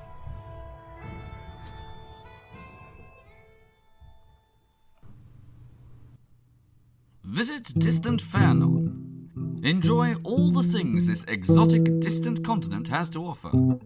Abundant tropical fruit, fascinating local wildlife, liking, rating and subscribing to Flintlocks and Fireballs, an opportunity to explore and contribute to the Patreon, and enjoy all manner of exclusive perks. Book your passage to Fairnon today. Fees do not include dinosaur insurance. And welcome back. With the gate shuts behind you, and you find yourself in an deliberately empty sending room. But a moment later, you hear the door open, and I'm going to say, yeah. Carpenter Wheels is there. Oh, you're a sight for sore eyes. Hello. Nothing weird happened in here. How'd you get in here then? Came in through the window. Yeah. Looks around the windowless room, shrugs. Right, I stand by that. I'll get the first mate then. Good to see you, Captain. If you would, thank you. This isn't a weird trip, is it? This cat's still here, and we're back in the normal. Yes, hello. The moment later, just bend down and touch the floor and make sure it's real. Feels pretty real, as does the gently sort of ping, ping, pinging little shield beneath you. We should get the fuck out of the sending room if we want to talk about anything. Yep. Yeah, we should do that. Let's go. You pick up the shield and start heading up towards your stateroom, where you meet Molly along the way, along with a number of crew who are looking with great interest at your procession, cat and bejeweled monkey included.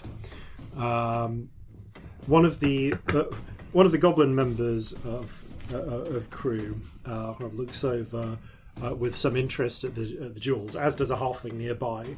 The pair of them look at each other and look towards Jeffrey as if plotting something. Jeffrey just calmly turns the tiny spear towards them. They put their hands You'd be up. wise to forget it if I were you. Yeah, honestly, good fucking luck.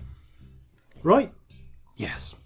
Well, if you do anything, I'll set my monstrous beast on you. Yes. You're terrifying, look at you. Is that a cat? Yes. Broadly speaking, Right. we ended up a long way away from where we expected to be, but it's alright. Not that far away. Everything's fine and nothing weird happened. Well, like I say, we were isolated, so this was our only option of getting home. Right, That's fine. Let's not talk have this about chat. things in the corridor. Let's have this chat go. in the stateroom.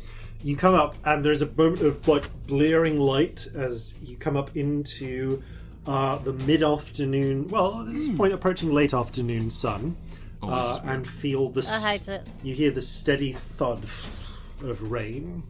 You're not yet into the promised storm, but it is definitely picking up, and there are winds and rain blowing. It's My definitely brain much colder hurts. here. It's kind of like a nod from Molly. Yeah, it sounds like you've had an interesting sort of afternoon. That's certainly one way of putting it. Come on. I will explain everything. You've still got all of our clothes and stuff in the stateroom, haven't you? I do. Oh, yeah. You probably want to get changed into those. I appreciate that. Now that you're no longer face shifted, it's all just kind of like hanging off your frames in weird ways. Yeah. Also, like, we're in red coats. That looks bad. Yeah, you it know? looks bad. Fortunately, your crew will recognise you. So, one brief changing montage later. Putting the belt Shira back music on. plays. Is there anything? Is there anything that you leave out as you fill Molly in? I just look expectantly at Corzin and stroke my cat. I Oh, don't yeah, help. no. Honestly, Frozen. no. At this point, it's like, all right. I cannot confirm this, but as far as I could tell, and don't ask me how this happened, we ended up in Fernon, and it was the monkey that did it. I know this doesn't make even a lick of sense. See, that weirdly sounded believable up until the second part. Yeah. Well, you know Brannigan's blade? Apparently it had some other properties we weren't aware of. Do you still have it? I've got the bits of it, and there's the tip of it on the monkey's spear now. I mean, we were sort of aware of it. We knew it could do something big. Jeffrey is peeling. Enchantment of a sort, but that? Jeffrey slices That's into kind a of what I banana. was expecting, if I'm honest. I'm not sure I quite had a concept of how big it would be. It saved our lives. Right. Easy. Yeah. Yeah, Jeffrey's the reason we're all here. That would explain the other things I've been hearing. Oh, have you been no. hearing? What have you been Shit, what have you hearing? heard? So apparently, some of the scouts, the Watchers spotted things going down at the camp, and I was honestly getting kind of worried if it weren't for the message you sent me a few minutes afterwards. But from what I understand, there's been some sort of outbreak of ants or something. What? Some sort of. It's. They said that it looked like swarms of ants were crawling up and eating people, like from the rear upwards, like through the camp. What? They managed to. Oh, God. as they had itchy bums until the end of their lives. Did Jeffrey set a plague of evil ants to kill a whole bunch of people? That's fucked up. Wish interprets your will as it's worded. Oh god, yeah, this is Sunder. They have fire ants. But we also have no idea that Jeffrey did this, which is a really interesting thing. It looks like it's from what we could tell. It looks like it's the those bastard mages probably got out all right. Certainly, someone was coating a lot of the center of it with fire, but it got out into some of the ordinary enlisted soldiers. I suppose probably a good thing for them that more than half the troops there were dead, but... Where the fuck did the ants come from? I don't know. Why do you think they had They those weren't ants there over when we here? left, were they? No, we didn't do that. Not any of our magic. No. There were no ants when we left, Molly. That is not reassuring. No. No. No, it's not. I right, mostly do you told you know- because I wanted backup, to be honest. I wasn't really trying to reassure you. There's no reassuring you in this situation. It's fucking weird. Yeah. Are their bums still itchy, though? The ones that got away? You That's don't the know. question. Yeah, Well, depends. if they're bitten and then they react. It depends on the exact wish can do an effect, but it depends on the mechanism it used. And it was all these nasty people, so went with something that would affect a large number of these nasty people. Oh dear. Wow. Wow. God. Jeffrey, was this you? Jeffrey cleans a monkey fingernail with the knife. Oh no. You've never been more terrifying to me. Just smushes his face back into bananas. Well, Okay, you Carry can on. eat your bananas. Oh, Jeffrey. this is not the first hug time my I've cat. thought this, but I'm very glad he's on our side. Is that a crown of pearls? Yeah, Yep. I think maybe we let him keep it. Regent knows where he got that, but I got one. Look at it. It's he Actually, I brings was out the thinking, black can pearl. we hold on to that? Yes. What? Do you have something special in mind for it? I don't know. I just feel like something from that place might be useful down the line.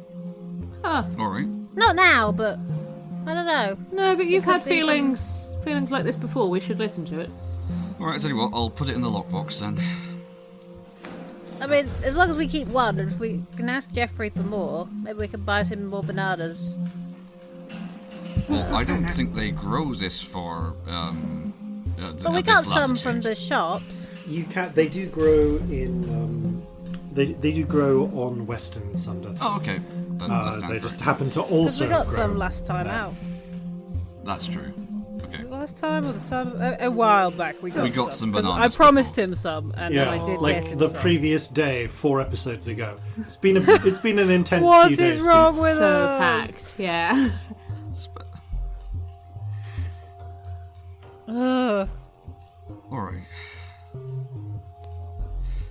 But hopefully, an upside of all of that is that the troops at that journal house and in the surrounding area are in disarray right now. It seems like they've certainly taken some hits there.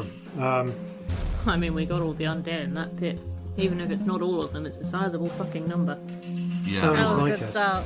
there had to be thousands down there. Thousands. At the very least, hundreds. Do you know how many? Do you think that was all of them? I No. don't think it was all of them. I but had we- the vision. Do I think it was all of them? Uh, I'm going to assume no. your But like, guess would be from things you saw. Probably about half of them. I reckon a good half of them. That's so much better odds even then. We also got this, and he brings out the one necromantic repeater that he managed to scrounge. That's something at least. Yeah, didn't manage any more, unfortunately, but one, you know. I suppose they're all deployed. It's not like they'd be in lockboxes or anything. It's one more than we had before as well. I mean...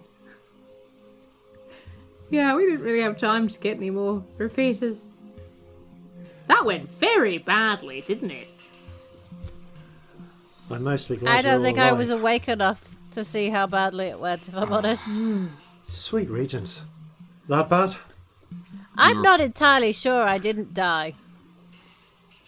Well, he just gives you a weird You look. came far too close for my liking, and I think we should just leave it at that. There You're was still a place breathing. with some light and some dark, and then I was there, and I was there, and I was there. You were still breathing when I got to you. Yeah. Okay. So you weren't dead when I saw you. You were fucking close, but just moving. I don't know if that makes it better or worse. I was somewhere else for a bit. Did anything happen? Not really. I had a chat with friend, and that was about it.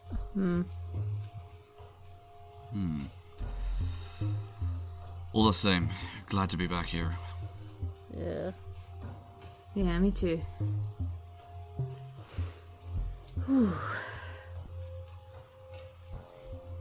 As you're taking a moment to reflect, Stormy kind of wakes up, Oh, hello. springs out of your arms, over to the captain's bed, curls up, and promptly falls asleep again.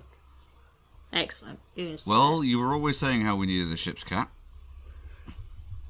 Gotta say, I didn't actually anticipate one quite as Celestia as that, but If you insult her, I'll kill you. So you know, her name's Stormy, darling. She's amazing. right, pretty big cat. And if anyone hurts her, I'll murder them. So we're in love now. We're How joined forever. big do you think Stormy Darling's going to get? Wait, she's not fully grown? That's No. I think that might be a baby. I think she's a baby.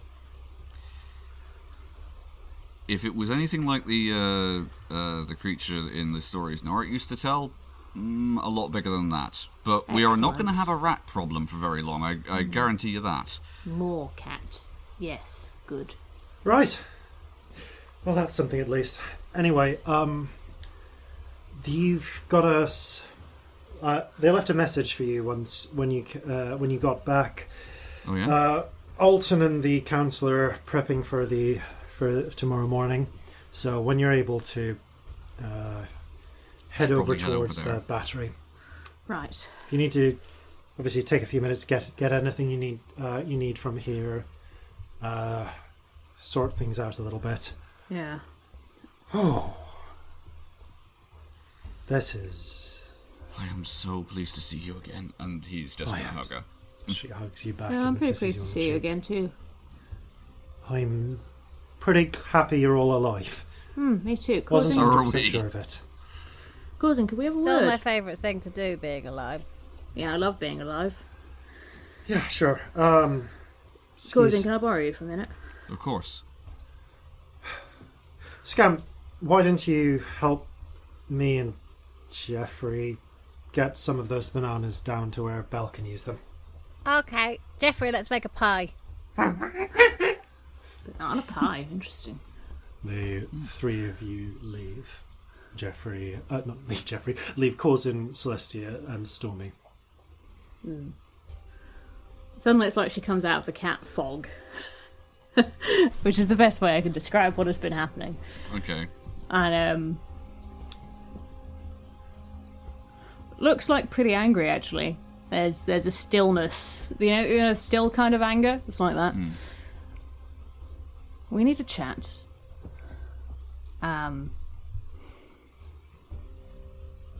Because the thing is, Corzin, having pride is all very well and good.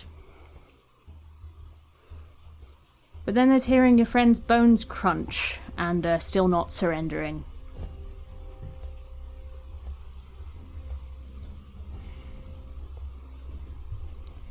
If we didn't have some ridiculous shit to pull, we would be dead.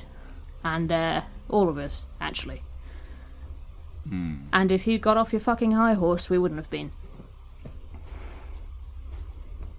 I'm sorry to go there. I know it sucks, but we're about to go into a really big battle. And you need to know when to stop. Because at the very least, Scamp would have been dead. They were not going to let any of us out of there alive. No.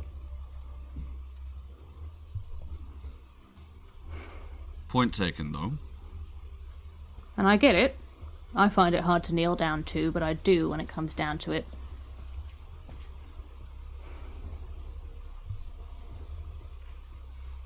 And you were there a minute ago saying how happy you were to see your wife again.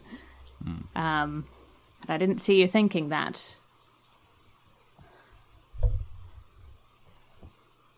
I saw you having a big head and not knowing when to stop. And I don't know what I want from this conversation, but it's not okay. It's not okay that you nearly got Scamp killed.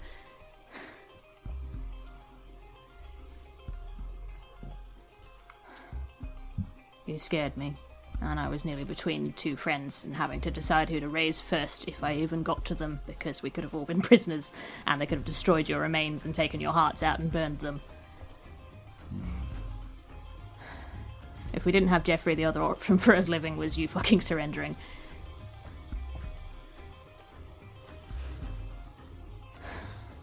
Can you just say anything? Is there anything here at all that you have to say, or... You see, Corzin is mulling over your words quite intensely, and then after a moment he says,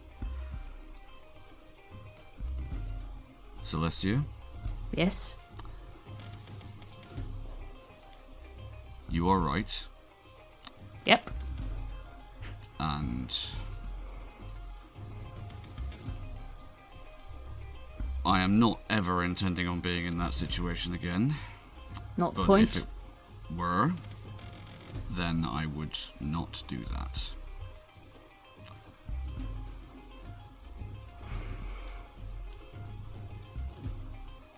Do I believe him?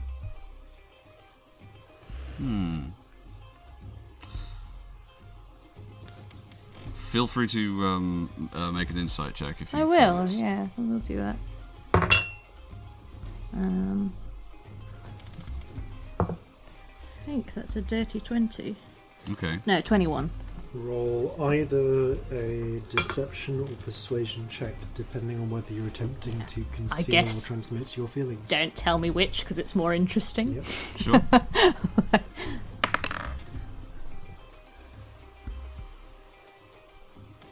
An 8. Okay. Do I believe him? He doesn't seem like he's being evasive with you, Alright. but I think possibly the thing that you would get is that he knows you're right, but also the fact that you're right is something that is weighing very heavy on him at the moment. Right. He then says, Celestia. Mm-hmm. Thank you.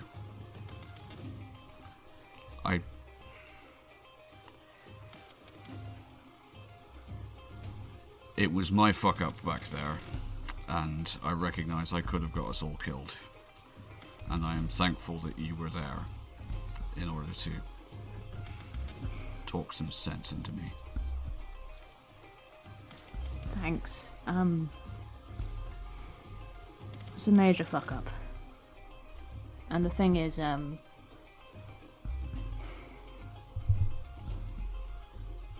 it's not really the first time I felt like that with you in a fight.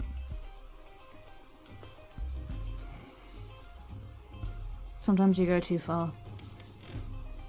And you scare me. As soon as you get on a battlefield, you just sort of lose it. And pride is all there is, and your wife and kids and your friends aren't there, or at least that's how it looks. Maybe your wife and kids and your friends are at the forefront of your mind, and that's why you get like that. I don't know. I But have this- to survive. This time it got scary enough that I really worried about trusting you, to be honest. Finding it hard to trust you, thinking that I'm going to go into a fight with you again, and when we need to surrender, if that happens, it might not, which would be great, but if there's a point where we need to surrender and you don't, People will just shoot. Alright. I don't know. I'm also aware that I have no right to tell somebody when to surrender, because fuck knows I've done some stupid things, but... In recognition of you at least bringing this up, and you were right to do so, I will make a promise to you now. That if we end up in that situation again, or one like it, I promise that I will not put either you or Scamp or anyone else in danger like that again. If I'm being honest, because we're good friends, not sure I believe you, but I appreciate it anyway. And maybe we'll get there, you know? You don't have to believe me right now. Just know that I've said it. I appreciate it. It's hard. I've been in situations where I haven't surrendered, but I don't think I've risked either of you with it. With Sabrina, it was just me. Thanks for talking, anyway. It's gonna take some time. You really rattled me there. It'll be alright. For what it's worth, I am so sorry that I scared you. Thanks.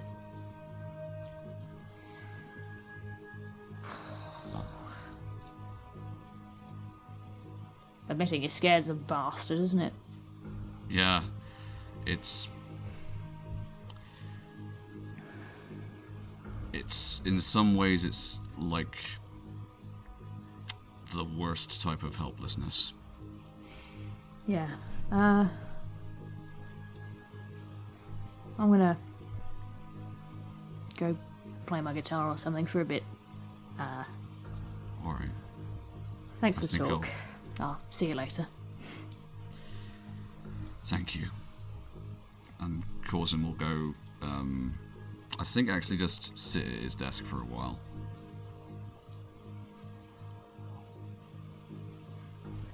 I do. I take the cat and go sit in my hammock and play some, like, quiet, calming down guitar. You take 10 minutes or so. Yeah, not long. Just... And eventually, Banana's packed away, but with a threatening spear promising that he will return for them. Jeffrey finishes assisting, and and the 5 of you, unless you're bringing Stormy. Oh, Stormy can stay sleeping in my hammock.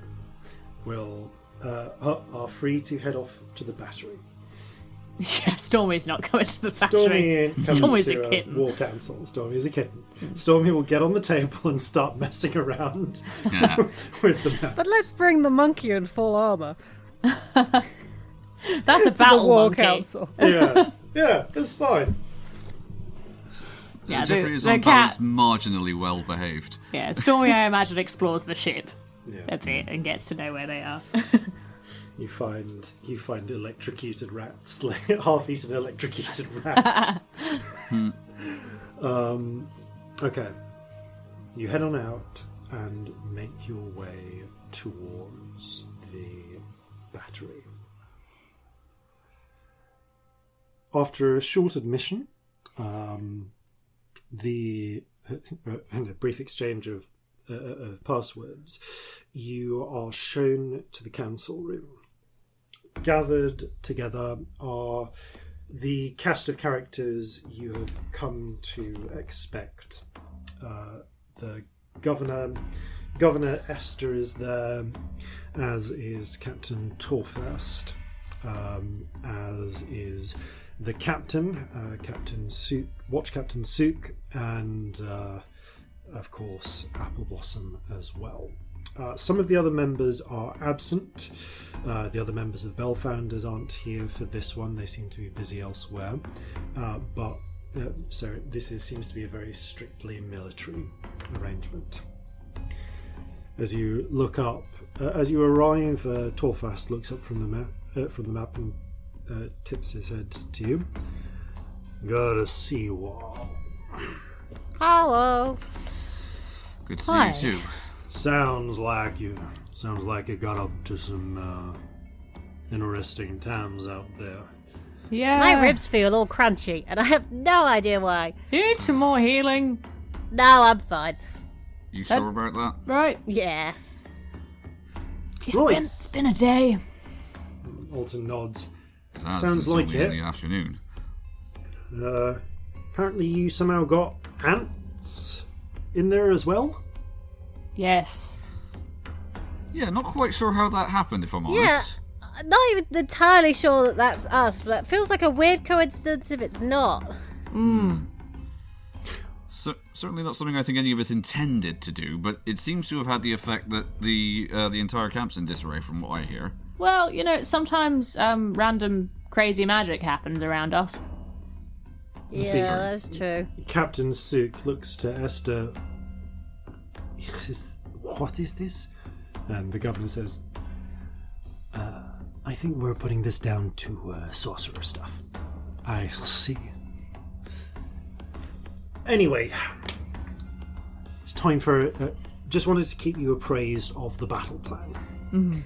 Yes. And actually, we're working out the battle plan, and I appreciate your thoughts. Right. If that's all right with you, Captain Sook. An outside view might be useful, yes. Now, if you check this map here, it points to the central map, which I have sent you all. Yay. This year we've Can got... we give the stowaways that map? Is that a thing we can do? Or... hopefully, I may have the map in a state where I feel it's broadly presentable by that point. So, If we don't, map pretend we never said that. It's cool. Yeah. You may or may not have this map. Right, this map lays out the different districts of Newmark, at least here on Hickory Island. Now, as you can see, we're up here in the Battery. The Kraken's Bane was at the dry dock in Little Feroz. Of course, you're out in the middle of the West River now. And I think the inn we were staying at is in Sowat, just next to it. That's Now, right, yeah. You can see over on the... you can see those little piers over there, on the eastern side across the River Hound. That area is what they call what is it called? We call that area Guernsey. Everything's legal in Guernsey. Right. Right. So that's where they're currently holding, and it's where they're most likely to be bringing their boats over. And according to that information you're able to find, likely where they'll be launching the Crawling Dead from. Do we know how... do we have an estimate of how many we brought their numbers down by? About half the random undead. That is very good. And I mean one repeater. Yeah, it's certainly less foes to face. Turns out it's really hard to get repeaters. Is there anyone who could use this? And Corzin brings it out. Apple Blossom actually holds out a hand. Well, I'll take it off your hands and pass it on to those Dead-Eye folks. I'm sure Right. that frozen chappie can make use of it. Now, the shortest route, if they're going to come across by boat, would be towards east side and east side, bow east, and bow east. That'll be. They could make the trip across by boat in maybe a couple of minutes. Right. Now, at which point the Captain Sook cuts in. With this in mind, my recommendation would be to hold our stronger troops in Bow and near Hound Yards, or ready to move in for when the stronger troops engage. That's one possibility. We have some differences of opinion on that one. Now, the important thing is they theoretically could board anywhere all the way from the Lower East Side up to North Village. all of that is out of the range of the battery's cannons. Mm-hmm. And when they do make the attack, as we know or suspect, our ships are going to be tied up fighting their ships, trying to keep everything at distance. So that's unlikely to help. Now, according to the intelligence you got, it looks like it's mostly going to be those particularly disposable undead, and then a handful of what do you call it? A handful of reclamation corps. Right. As well. But it sounded like they're being backed up by artillery. I think you mentioned the sound of cannons. Yes. That's going to be a pain. Now, with the knowledge from those fisher folk about where about the big storm we're due, and looks like that's coming true, it's going to put everything with gunpowder at a significant disadvantage. Yeah, it's a big problem. True. I'm not sure whether that hits our lot worse than theirs. Their actual reclamation corps are going to be using guns, but so are all of our best troops. Sounded like those little makeshift buggers aren't going to, but neither are most of our troops. We have got, he starts taking out little blocks, about 3,000 irregulars who are armed with whatever they can grab. So we can't rely on them having weapons. It's one of the reasons we're so desperate for arms. Now, because of the rifles you're able to get, we've given the muskets that used to belong to our more armed militia to some of the irregulars as well. So you'll notice here we've got 2 units of armed irregulars to the 6 irregular units. They've actually got guns, so frankly, they're a bit more of a threat. We then got a couple of units of militia armed with those rifles. They're kind of being our punching force, if you will. And has one with a little chevron on it. We've got the unit of Deadeyes. They're going to be they're probably our strongest force outright. So we're going to want to move them to wherever the fighting is the hardest. We've also got a couple of little specials, takes out some small units. Special units, we've got 3 here. Yourselves, because goodness knows you are a force to be reckoned with in and of yourself. The Sunset Girls, and of course our clerics. Now, how many? About 20 altogether, Right. And helpful. With the advice, with that strategic advice about using magic circles, if they're fighting in the city, we can either set the clerics to healing people up who've been injured, or which will help keep our units fighting, or we can have them put strategic magic circles down and turn undead. That will give us a real advantage fighting the creepy crawlies and such. But we can only essentially put them in one place. Now, fighting is likely to go in a battle like this minute by minute rather than the quick skirmishes you're used to. So, and here we're going to slip into mechanics a little bit, and I'm just going to talk as the DM. Yeah. Fair. During the big fight, on the shoreline, it's going to be 1 unit versus 1 unit. Essentially, fighting. So you can have. So if you've got a unit of militia in Bow East at the shoreline, then a unit of undead might come up, and it'll be 1 versus 1, until and unless that militia is pushed back. Once they lose the shoreline, that creates a beachhead, and the fighting can start in a district. Okay. Within a given district, you can only have a maximum of 2 units on either side. So 2 against 2 or 2 against 1, basically. Just like not enough space otherwise. There's not enough space. Right. There's now because there are also some advantages that come from fighting in tight quarters as well. Basically, helping the defender. So you've got a number of special advantages which I'll describe in a moment. essentially, every time a unit during these exchanges, I'm going to assign you some of the units and we'll do these kind of in between encounters for your characters. Okay. Now, when units pair off against each other, you will roll just an attack roll. For instance, the Rifle Militia have an attack of +5 against the armor class of another unit. If you beat it, you deal them 1 point of damage, and vice versa. When I'll ask you to keep track of hit points as well. Mm-hmm. Now, as the every time a unit takes some, not every time a unit takes some damage. When a unit is dropped to half of its hit points, it then has to start making morale checks every time it gets hit. If it loses a morale check, when that's against DC 15, so you'll see the Rifle Militia have morale +1/+1, so basically morale 2.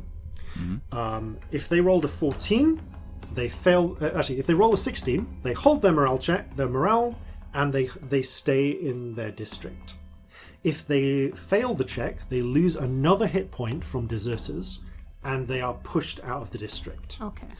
As such, the fight can start at the coastline and push through the different districts all the way to their target, the battery. The same is true in reverse. You can push the enemy into the sea. If a unit is reduced to 0 hit points, it breaks. And even though not necessarily everyone is killed, the point is it's gone. It's not usable anymore. Yeah, everyone turns and flees. Mm-hmm. Some units have better morale than others. The Deadeyes, for instance, are a very trained and experienced force, so they've got a morale essentially of +5. Okay. Now you'll notice that all of your gunpowder units, so everyone except the irregulars, who are just armed with pots and pans, have a little thing saying Storm Disadvantage. When you roll attacks, roll them with disadvantage, because the storm is working against gunpowder. This also applies to your gunpowder attacks, Corzin. Okay, cool. You're firing your flintlocks, your carbines. Does it increase the? I'm actually chance? I'm subtly changing. I've actually decided to change the system to make it easier. Okay. So to represent that misfire chance, you just have disadvantage on shots during massive rain. Fair enough. Okay, cool. It's simpler to remember. Fair. Okay. I will remind and clip onto this again. Yeah, none of us are going to remember any of this. No. I'm kind of giving you an initial bits. I'm giving you an initial briefing, and then we'll remind. I'll remind you on these as we come. I mean, if we end up not getting to the battle this episode, I'm making a cheat sheet. Oh yeah, I will. We'll do it. Which we might not, depending on what you want to do this episode. Shopping episode, anyone? Bit of shopping. If you want to do a shop, we've already had a bit. Procrastination. Genuinely, it's 4 in the afternoon where you are right now. If you want to try and start and get something in, you can, but it will cut down the amount of sleep time you have. We need 8 hours of sleep. 8 hours of sleep. So we need to be up by 3. So we have 4 hours. According to your prediction tomorrow, at the time you made the prediction, the attack is due to happen somewhere time between 4 and 5. Yeah, but we're not going to be up by 4. We're going to be up by 3. Let's be honest. So 3 hours. What's 12 take away 5? 7. 7. Yeah. 7. So yeah, we got a couple of hours. Yeah. If we want 8 hours sleep. Yeah. All right. I have a question. We might somehow. Yeah. I have a question. Yes. How big is the island what we're on? The island what you are on is... How big is this map? You could get it all within one casting of Mirage Arcane. Okay. If I remember correctly. Mirage Arcane is a mile square. Yeah, it is. Yeah, a mile is 6,000 feet. You can get all of this in Mirage Arcane. Okay. It does occur to me, do I say some character or not? I can slip back into the character comments actually. Maybe I should. Okay. So I've had a thought. I'm doing thinking. Go on. Oh, good. All right. So one of our problems is that we don't know which bit of the river they're going to appear on. Yes. Yes. It would appear so. I can do really big fucking illusions. We could probably make it look unpalatable to go to some bits, apart from the bits where we want them. I was going to say, can we use it in order to funnel them in a certain direction? That's what I was thinking. That is not a bad idea at all. Then we'd maybe have an idea of where they're going. Okay. My advice then would be to, if we can keep them away from... Frankly, I don't think they're going to go for Bow and the Lower East Side. I think that they're going to try and get as close to the battery as they can manage. Now, if that's their target, it makes sense. Excuse me, out of character, where's the battery? So the battery is top, north... Oh, it says. Yes, we've got northwest. it. Cool. You see it says the battery. It's near Wall Street. Yeah. So, which is where Golden Kratz and Guildenstern is. Interesting. Now, it might make sense for them to try and row all the way out to North Village, but that's going to leave them pretty exposed. The longer they're on the water, the less time the forces that are rowing are going to be able to fight with, and they're going to need to row because you can't bring powder under the water. Do we know where they're keeping all the boats they're going to be using? I would imagine probably in or around Guernsey. Right. I like this train of thought, though. So they're having to go all the way around the battery out of its range and come in from the other side. Well, they're starting on the other side because that's where Guernsey is, but yes. However, Guernsey is also a good place for their artillery. I will eventually stop chuckling when you say Guernsey. Now, It's really good. Guernsey. It's really good. So, if you, but the big thing is those bear paws. Do we have a sense of what their maximum range is? Pretty fucking far. Given what we've experienced, can we make an educated guess? You can, although actually you know what? Yeah, give me an Arcana check with advantage. Okay. Can I do that too? Yeah, sure. Yeah, that's a 19. Okay, 19. From 19. Yeah, 22. Collectively, you've kind of work out that based on the way you think the link casting works, if there's 6 of them, each one of them adds sort of the length, the range of an initial fireball onto it. So every time so each caster adds 150 feet. So probably 900 feet is the furthest they can go if they're using fireballs. Do they also add a spell level? Yes. So the damage increases as well. But in this case, oh right. So you need to counterspell at like 9th in order to actually take one out. Okay. The main problem with counterspelling is you have to counterspell at the point of casting. Yeah. Oh yeah, of course. Right. Yeah. Fair. And they cast from far away. Yeah, counterspell has like a normal range, doesn't it? Yeah. Yeah. I was thinking of intercepting it on the way. No, it wouldn't work. You had to see the person casting it. Yep. Never mind. Right. So if you think it's about 900 feet, then the furthest they could hit from Guernsey is Harlot or maybe Midtown, because unlike the artillery, they can arc their fire over buildings. So they could hit from Lower East Side up to Harlot, but also probably anywhere from Midtown to Hound Yards. That whole rank of wards behind. All right. So the bear paws are likely to be a problem throughout. Such a fucking problem. Now, there is a bit of good news there. Okay. Sunset Girls have come out of a word. They're pretty good at running interference. They might not be able to take it down mage unit on their own, but they can certainly keep them occupied. I think during this we're going to need to decide where we want the Sunset Girls to be, because we've got 2 mage units we know of in the field right now. All right. The bear paws, and also we've still got those fire starters. Yeah. If we set them to one of to dealing with one of those, that'll keep that unit out of the fight and busy dealing with them. So it's I think with them, the decision we need to make is: do we have them taking out their artillery mages, or do we have them trying and try and tie up the wizards on this side, who are likely to be throwing around elementals. I think on balance, the wizards that are on this side are things that we would have to deal with if we are here. I think That's the I'm thing. in I feel like agreement. we can't take those ones that are far away. We're better off facing the ones that are. Yeah, the ones that are far away can be interfered with. Or we taken literally out. don't have the range for them. That's why they fucked us up that time.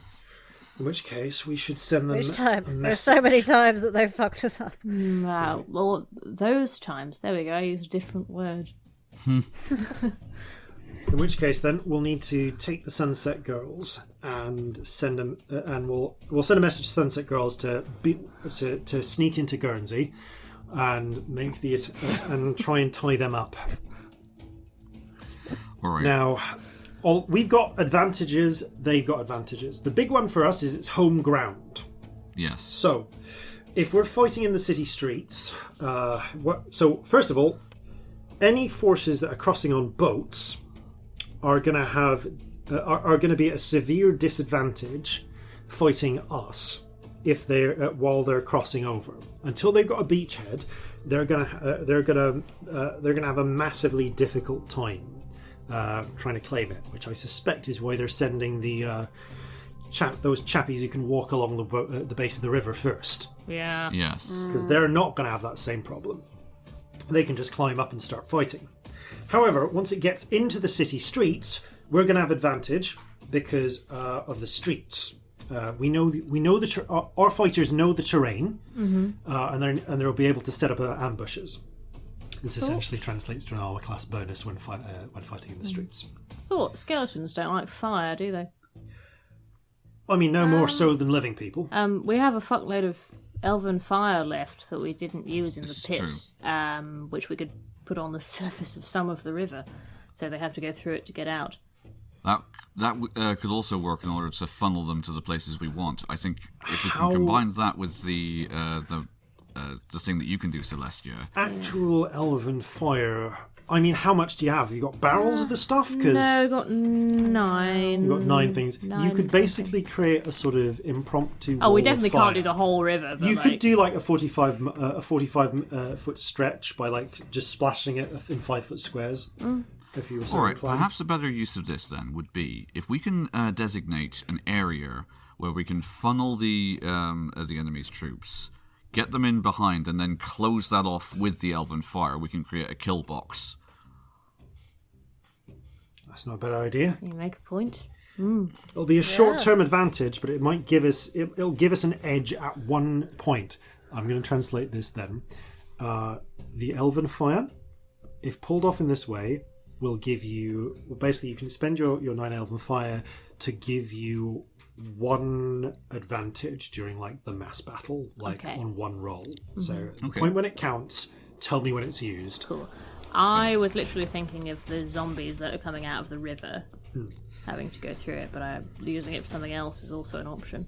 I think possibly the thing best to do there would be have the clerics supporting the irregulars. So If we can use the cleric's ability to turn them, they won't be able to hold a beachhead. They'll have to get living troops there before they can threaten it. all right, so you're thinking then we should attach keep the clerics basically by the water side, see wherever it comes thickest, and use put them into use right at the start. Yes. Yeah, but then I also worry about everybody else not having clerics. Unfortunately, we've only got enough clerics to go around essentially one unit. Well, or one ward. Or one But if we unit can for its funnel healing. them, No, Yeah, that's a if good we can idea. funnel them to a Focus the specific clerics. ward. and like the turn undead thing is pretty quick. They do it and then they get out. Yes. Yeah. No, I like that. The clerics are going to be fighting pretty defensively. Their only risk is if the clerics are attached to a unit that breaks, we're going to lose a lot of our vulnerable. clerics. Yeah. That's the risk of using them. But Understood. otherwise, we're going to be keeping them behind the line. As Can much we as have possible. them there just at the very beginning and then withdraw them? Absolutely. Yeah. So during the Because during the there's less strategic chance fight, of it breaking then. Yes. Good thing. The clerics, we can move the clerics around. Basically, you can move the clerics once per battle turn. Look, say for example, if we knew that they were going to hit Harlot, we could station them there, have them do what they need to do, and then withdraw back to Midtown or Portland or wherever. Pretty much best idea, I agree. All right, if you... Or heck, even back to Stitchfather. Yeah. With that... all right, with that... Because they can't go on hallowed ground, can they? No, they can't. They can't. Stitchfather only... Now, Stitchfather is right in the centre of that street, but we could... If you got him in there, maybe we could use that to seriously... We could use the cathedral to... Direct them. Indeed. All right, that's an excellent point. Okay, so for the purposes of this, I'm going to count... Thank you for pointing that out. Any combat... It just occurred to me. No, it's fine. Any combat that takes place in the ward of Stitchfather, undead, I'm just going to say undead have disadvantage. Slap bang in the their middle. attacks. That's a really good use of terrain. That's fun. I like that. Okay. Are we there any have other people places around like that the we could take sides. advantage of? Yeah, where's the other big cathedrals? St. Fury? St. Fury and... St. Fury and Purity are up in Portland and I think Portland and Midtown West respectively, but they're not as long established. So not necessarily hallowed. They're hallowed, but like they're smaller buildings. They're not they're essentially smaller buildings in larger wards. They're not centrally positioned. They don't have this. They don't quite grant the same tactical advantage. That makes The sense. position of fair Six. enough. Well, looking at their is- locations even, it naturally seems to funnel things towards Midtown. What if we put some people on the roof of Stitchfather Cathedral to shoot down at the undead that can't get to them? I mean, we could. The problem is the levels at which we're fighting here. We could maybe put if there was an easy way to get them up there. We could put one unit up, but they're also it'd give them a good advantage, but they wouldn't be able to retreat easily either. Is the problem. True, very true. So if things go badly for them, they're sitting ducks. Yeah. Understood. So we could do that. It'd be risky for them. It'd give them a solid advantage, but Scary. but they won't be able to retreat. I'm just thinking also they have ranged weapons shooting at people who largely don't. True, unless it's a good point. There are still problems the undead can cause, like General chaos. and we're also going to need some people on the ground just to stop them just walking past. So it's not. I wasn't saying it was perfect. It was just a thought that I but had. that is something you could do. Yes. Could we make a We barricade? could. Where barricades are already being constructed as part of this. That is factored into our experience. That's part of what's given us the terrain advantage. Yeah. They can't make barricades somewhere they're trying to invade. That makes sense. Quick word about that mass illusion you have in mind. Yes. I think here's the thing, because there's not necessarily anything. It's not actually solid. What you've got here is a bit of a mixed bluff. I can make actually difficult terrain. Yeah, so what you can actually do... So basically, what you can do is you can hit... I've actually got some stats here. Basically, any area you put hallucinatory terrain in, which is basically any ward in the city you want to, because you can cover the whole city... it basically halves the rate. It imposes difficult terrain. It halves the rate at which the enemy could advance. So, like, it really slows down their ability to like push forwards. Yeah.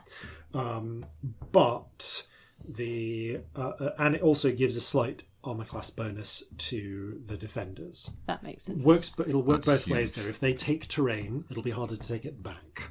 that makes sense. Because the mad eyes and shit Yeah. are disturbing to both sides. I mean, I think I'd be doing it with the thought that we would literally give a map of where all the bad shit would be to our side. Oh, no, Yeah. it's fine. But, like, you can give a map, but, like... Oh, no, worth talking But about, like, yeah. just fighting there, like, it's essentially gives an advantage to whoever currently controls a ward. That makes Basically. sense. Well, I get you. Okay, so... Still but probably yes. worth it. Yes, if you basically cloak everywhere except one district, it won't stop them going to the others, but it'll give them a solid reason to try and hit that one because It's easier. it's easier. Yeah. And how you can cover the whole of all of the districts. Can you also get the river, or is that going to be out of range? Well, I have to You ask can the get GM, you darling. can kind of get the river, but yeah. Yeah. Can you do that before you rest? Yes. Oh, you can. Yes, I can. Okay. Why? If we can make getting even just off the piers the hardest thing they have to fight for, that's going to be huge. Just means we can set it up before we rest. It You've still got the does. spell. You could put it back down if they take it away. Yep, that would give us another attempt, wouldn't Can you make the river look like it's full of the spirits of the dead that they raised, complaining and moaning at them? Not exactly. That's too much like creatures. You can make the river like emit Wordless ghosts? wordless sound, screaming, Yeah. things like that. But it's hard to do like proper like spirits of the dead Conscious people, yeah. things. You can kind of the most you can do is creepy mouth trees in terms of like creature like things. Yeah. So it could do like vague words, but they wouldn't really be able to make sense. It's just like Yeah. type stuff. Yeah. You can certainly make it pretty demoralizing. I can do mindless wailing. Would that That'll do do. anyone? I just want to make the river as creepy as possible, because we're not going at it. Anyone for mindless wailing? No, just me? Okay. Okay. It works. Mindless wailing it is. Now, if we're creating a point like that to fight in, be wary. They're gonna concentrate their attacks. Their artillery will be able to hit anywhere along the eastern pier, pretty much with impunity. Short of getting someone across to the other side to take out the artillery, they are going to be using it. The good news How is the wide's storm. the river at its narrowest? At its narrowest, it's about 300 feet wide. Okay.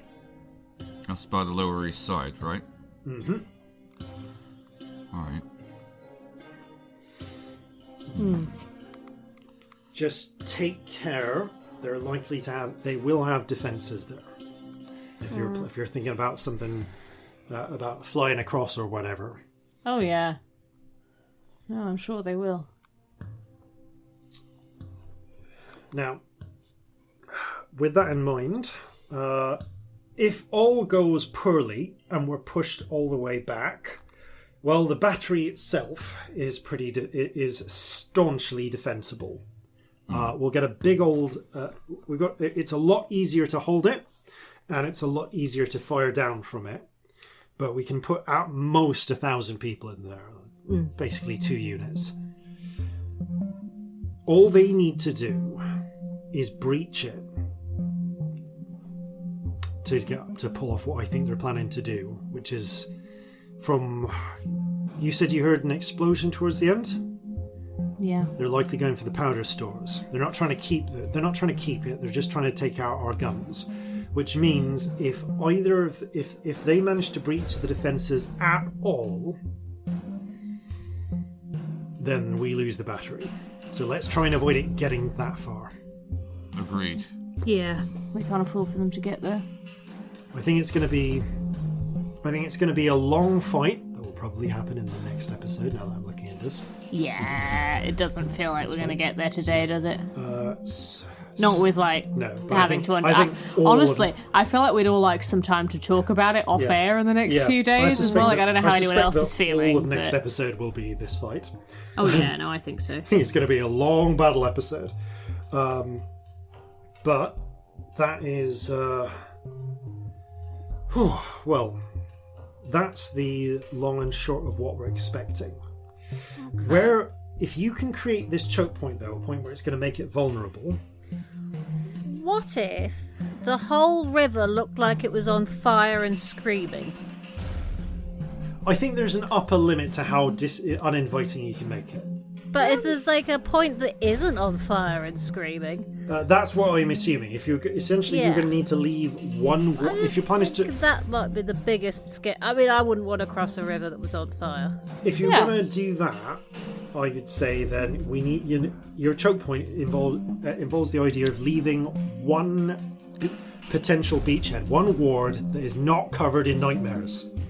Yeah, that was kind of what I was thinking. All right. In which case, which ward do you have in mind? Probably one not too near the battery would be the obvious thing that comes to mind. All the powder stores. All the powder stores. I suppose we could go all the way down towards Bow East or Lower East Side. We were talking about Stitchfather, actually, weren't we? So maybe we should make it Harlot. Yeah, it should either be Harlot or Monkstock if we want to maybe take advantage of Monkstock. Stitchfather. Right, so you're going to leave... Because it's that little bit further away. What do you two think? I think definitely one of those two. If we can... I mean, can they hit Monkstock? The... France for a artillery. moment. The suit cuts in. They can hit every coastal position with the artillery. They would also be able to hit it with the bear paws, but if those scoundrels, our allies, can keep the wizards tied up. You are not a fan, are you? I am the watch captain. She just stares flatly at you. You make a good point. Alright. Well, if it's just sheer amount of square footage between the battery and it, then I would go for Monkstock. Yes, just slightly further away is appealing, you know? No, Make them fight for every inch they take. Yeah. Exactly. They're either going to want to cut through one way or another. They've got to cut through either Stitchfather or Harlot, and then through Midtown before they can even think about getting to Portland or Wall Street. That is going to give them 1, 2, 3, 4, like 5 solid wards they got to cut through before they can even touch the battery. If we deploy our forces then into Harlot and Five Friars, that seems likely. Yeah. Pincer them. In which we should leave some forces elsewhere just in case. We should have some in the way between Stitchfather and the battery too. We can move forces as needed, but I would recommend then leaving at least 1, 2, 3, 4 of the 6 irregulars along the east side, Bow, Piper and Harlot. Then concentrating the remainder of the troops in or around Monk's Docks. If you want to send your strongest, then we could just go ahead and put maybe the Rifle Militia into Monk's Docks and keep the Deadeyes in reserve. Perhaps around Five Friars or Stitchfather. That would make sense. Armed irregulars. The Deadeyes also have undead who also can't go to the cathedral. In which case, it does occur to me that maybe we shouldn't put them in Stitchfather because they'll have the same disadvantage and it'll kind of cancel out. You are Put them right. in Five Friars then. Yeah. Five Friars it is. Okay. Yeah. Because they're not going to want to go through Stitchfather. If we can close Harlot off to them, Five Friars is the only other way they can go. Okay. Unless they want to fight backwards and around, which is going to take time. Okay. Concentrate forces in Monk's Dock. Okay. I think this is starting to look like a plan now. It is a bit, isn't it? Look at us go. All right. And it looks like we're front loading our forces, and you want to put the clerics right at Monk's Docks to try and start. Just make it as hard as possible to take the. If we can front. Render their largely undead forces unusable to them, then we can do a lot to even this fight. Or at least annoyingly delayed. I'm not sure how well the illusion's going to work on undead. It'll work on the people giving the order, but if they know it's an illusion, they might just ignore it. That's the thing. There's that much fewer of them than there are of the undead. Yeah. But it just takes one smart necromancer to go, well, that's an illusion, we can send our undead anywhere. I mean, it doesn't actually matter if they know it's an illusion because it's still difficult terrain. But So you're one still of the not- great big advantages of it is that it's going to really affect the morale of the normal soldiers because it's awful. Yeah, morale, but also that hard to ain't get going to do through. anything on the undead. So it'll slow them down, but there's no reason they can't send them anywhere else. Oh yeah, no, you have a point. But why wouldn't you go through the bit that's easier to get through? I mean, it looks like a trap. Yeah, that's It the does thing. look like a trap. It screams trap. It's difficult. I would spread out. If it was me, I would spread out my undead a bit more, or I'd send them somewhere completely different. You said there were around 2,000 that you took out in that pit. I don't know out of character. You're looking at me like Something I like know. You didn't. Sorry, I'm getting that wrong. Now, Alden said from the intelligence you received, they were anticipating bringing maybe 3,000 or 4,000, and you say you've taken out half of them. Yeah. So Ish. call that 4 units now of the simple undead coming in. Yeah. At most, if they want to attack multiple places at once, then at most they can bring across maybe they could hit 4 locations, and it's gonna take them time to come across as well. Only a couple of minutes to get to Bow East or East Side, but 3 minutes if they want to get to Piper or Monks, 4 if they're getting as far as Harlot. And hopefully it would be more obvious if they were doing that. Yeah. Now, that rain's going to make it tricky. Thinking about it, I like the idea of doing the spell before arrest. Yes. From that angle, I have a spell, it's lovely, but they have a lot of time to think about it if we do it 8 hours before the battle.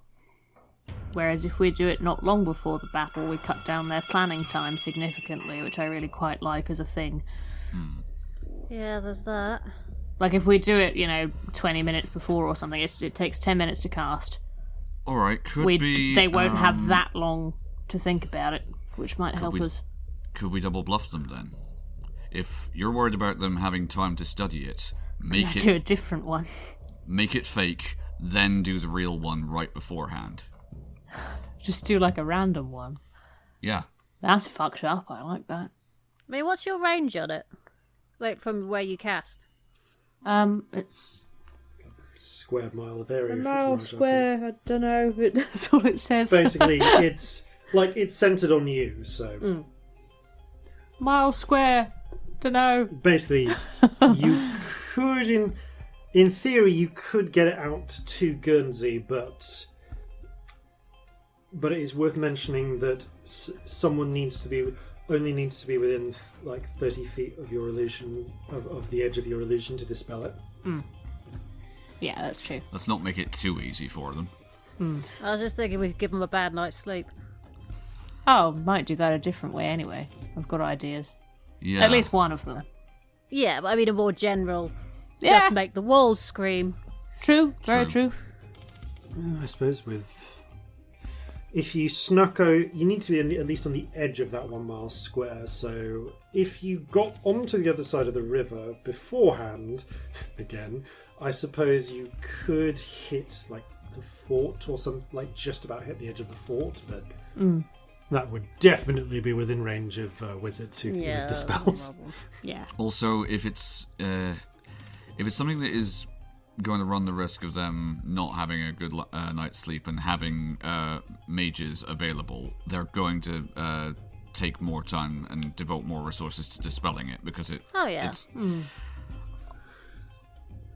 I think give them the idea that you've gone with one thing, and then change it at the last second.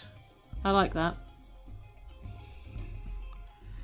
So the plan we have here is good. We just need to come up with a fake one that looks like we're funneling them somewhere else.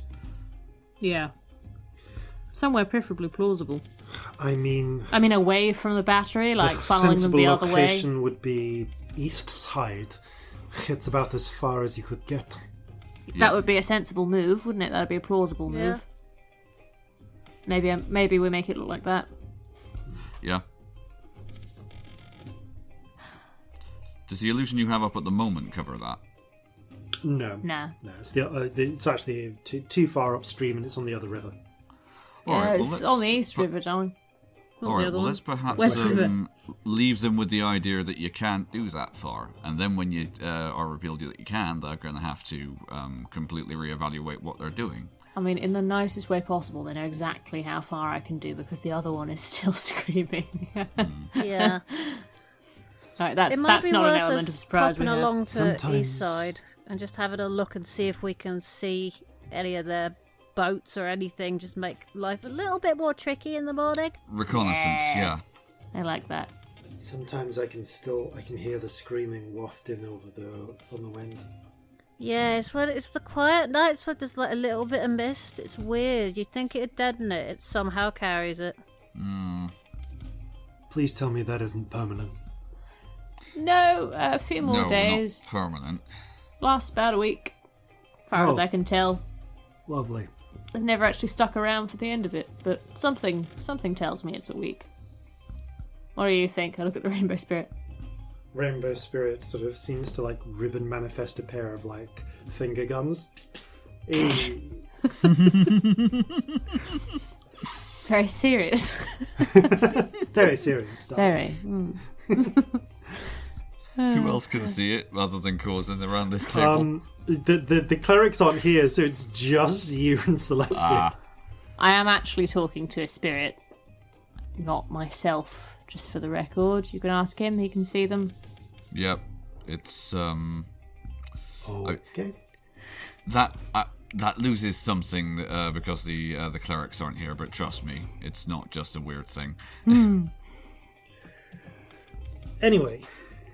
Okay, so plan is to funnel them into Monk's Docks with an illusion, keep most of our strength close to there at the start, and prepare to fight them and try and channel them into Stitchfather if we can for the extra advantages that'll present.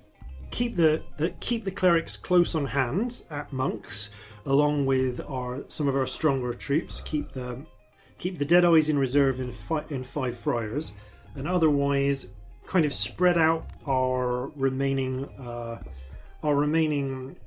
irregulars so that they can catch them if they try and do so. Catch the loose undead. Yeah. And just try and weather them out best we can at Monks, but make it look as though we're going to fight. We're trying to channel them towards East Side initially. Yes. Yeah, that makes sense because it's the furthest from the battery and the furthest defensible point we can realistically make a stand at. All right, that makes sense. In which case, I think we have a plan. I think we do. Right, everyone get yourselves a good night's sleep. Best you First, let's have a little peer over there. Yeah, a little. Let's go do Fancy. something a little bit risky and dumb. Also, I'd like to give somebody else a not good night's sleep. All right. The Colonel leading the attack. Yeah, Colonel Tompkins. I think Was he's thinking I favourite. might ask Reginald for a favour. Hey, if Well, If I you can't can. stay up all night giving him bad dreams. That's the thing. Like, if I do that spell for 8 hours, I don't sleep, not properly. Yeah, that's not Fair. But maybe if I ask Reginald if he'd be willing to do it for a favour. Yeah, maybe if you like set it up and Reginald could keep going. Yeah. Reginald knows some pretty scary places. Might have some ideas. I dread to think what happened to that chef. Yeah, I don't think about that on purpose. There are so many things I don't think about. You would not believe the things I am repressing. Oh, me too. And Push it suppressing. down, Both of squash those it things. small. It'll Push it never- down, don't think Yep. about it. Never come back.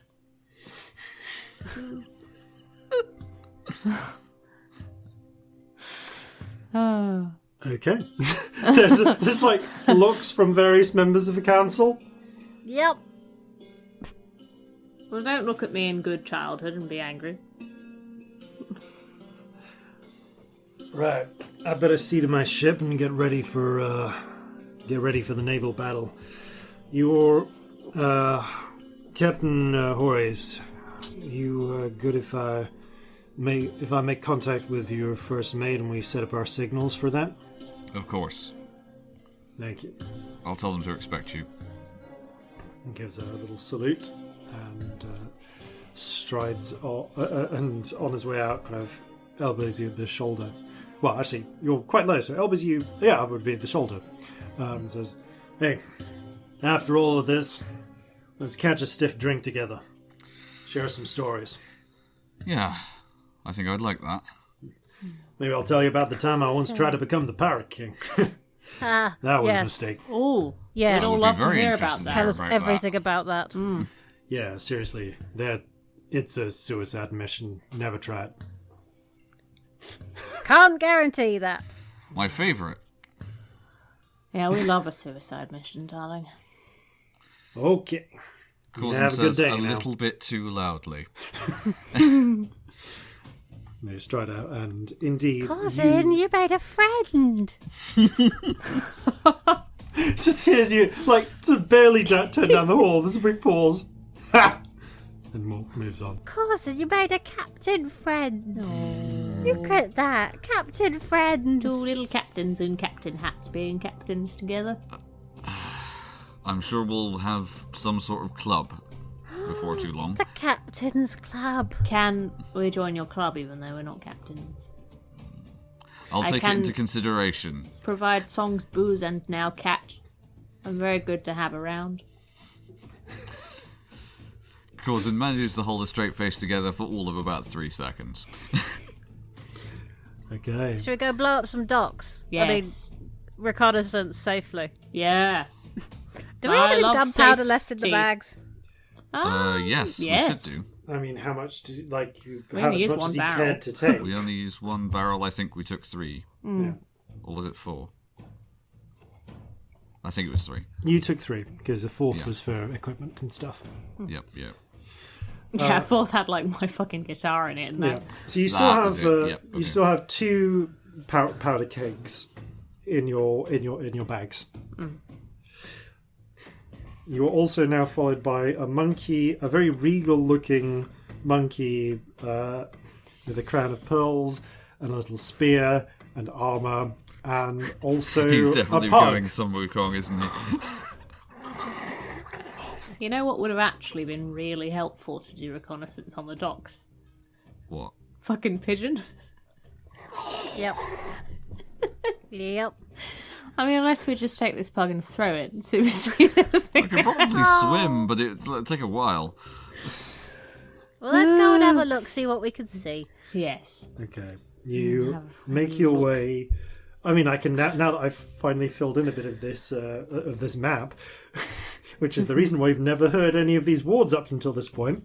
You head off down past Walled Street along Portland, and actually through Harlot, Upper and Lower Harlot, main Harlot. I want and to live in all the Lower way- Harlot. It isn't actually a Lower Harlot, it's just Harlot and Upper Harlot. But you do make your way down to the east side. Yeah, so okay, this is so I realised I could have there are other things. Okay, so I guess the last the question is: this is what you want. So this is what is. So you're planning to spend a few hours, up to a few hours if need be, doing a recce. Yeah. Yep. I don't think we should risk anything bigger necessarily, although I am hoping to blow some shit up. Yeah. Okay. I say reconnaissance, I mean I want to blow some shit up. Some boats or... If we've yeah. still got water breathing, Always. would make us sense to check under the water in case they've started moving their undead into position. You can do. How much time do you want to dedicate to searching? Because once you get down there, although you've got dark vision, just like occlusion from the water limits your search radius to a degree. We also don't want to get into a fight right now. No, we really don't. We'll cross that that chasm as and when we come to it. The treacherous depths of Dungeons. I mean, the weather's been decent enough, and we've had watchers on there. I think you'd have. It's getting bad now, but they'd have seen if they moved them in today. Yeah, I Surely. think they would have done. Well, talk to anyone who happens to be there on watch first off. I think that's you do so. The message would have got around if it's. Yeah. You do check with the watch if they've with the local militiamen on watch. In this case, a halfling militia woman who kind of looks over. No, it's been pretty. I was gonna say it's been pretty quiet all apart from the rain. It's kind of continuous. Horrible, isn't it? Yeah, some of the fishers have been saying it's just going to pick up over the course of the night. Yeah, be in really for bad storms by the early hours, apparently. Yeesh. Yeah, good chance of it. Yeah, good chance of it actually really picking up. I mean, the winds. Look at the slant, and the wind is actually pushing at a fair slant at this point. Oh. Boy, evening, it's going to start getting pretty tricky using these. She taps her little carbine. Do what you can to keep them dry. You can see there's a little cap over the barrel at the moment. Doing our best, doing it burst. Such a bugger that I can't mass dry those. Listen, your name's name's Chelsea, by the way. Hello, Chelsea. Celestia Stardust. Nice to meet you. She shakes your hand. Lovely. She gestures to your outfits. I gotta ask, are you the ones with the monkeys? Because it's been all over the paper. Yes. There's, the secret weapon. The monkey sorcerer. This is the best day ever. Now, we'd better not discuss that openly. You never know who could be listening. Jeffrey kind of steps out from behind you into view, looking regal and imperious. Jeffrey! Jeffrey, you can't use all your sorcerer powers now. You need to save them for the battle. Narrows his eyes, considers, and then nods wisely. Oh, I love today. Corzin just puts a finger to his lips when he looks back at her. Right, of course. Keeping it quiet. I gotta ask though. Some of the orders we've been getting, just keeping extra alert tonight. Are we expecting contact? Yes. She looks more than a little nervous. Do I trust this person? Roll an Do I insight think check. that they might be a spy? Roll an insight check. That is an 18. They don't seem to be concealing anything except maybe trying to hold their bottle together, as it were. I want to be really bad and do a little detect thoughts, actually. Okay, you just hear a running commentary in her mind. Oh, Saint Fury, I've never shot at anything more than rabbits in my life. This is going to... I don't know how this is going to go. Keep it together in front of the monkey crew. Keep it together in front of the monkey crew. Can't let them know you're afraid. It's going to be alright. It's going to be alright. It's okay to be nervous, you know? We're all a bit nervous about everything. We're fucking terrified all the time. You'd have to be literally dead not to be nervous about this. She looks at over the water. It's already starting, because of the increased rain, it's already starting to get hard to see the opposite side. And you just hear her think, they've got the resurrectionists over there. Is that what we're going to face? Is it going to be the dead? I heard bullets don't work on the dead. Oh, St. Fury, what's going to happen to us? It kind of continues in this vein. Celestia actually goes quiet. She doesn't say much out loud, just swallows and gives you a nod. A slightly brave smile. Corzin, seeing this, will say, look, if there is an attack tomorrow, I know that you and your compatriots will be ready. Rumours saying about 4 or 5 a.m. Although I'm sure you've heard that. Hadn't heard the time, but thank you.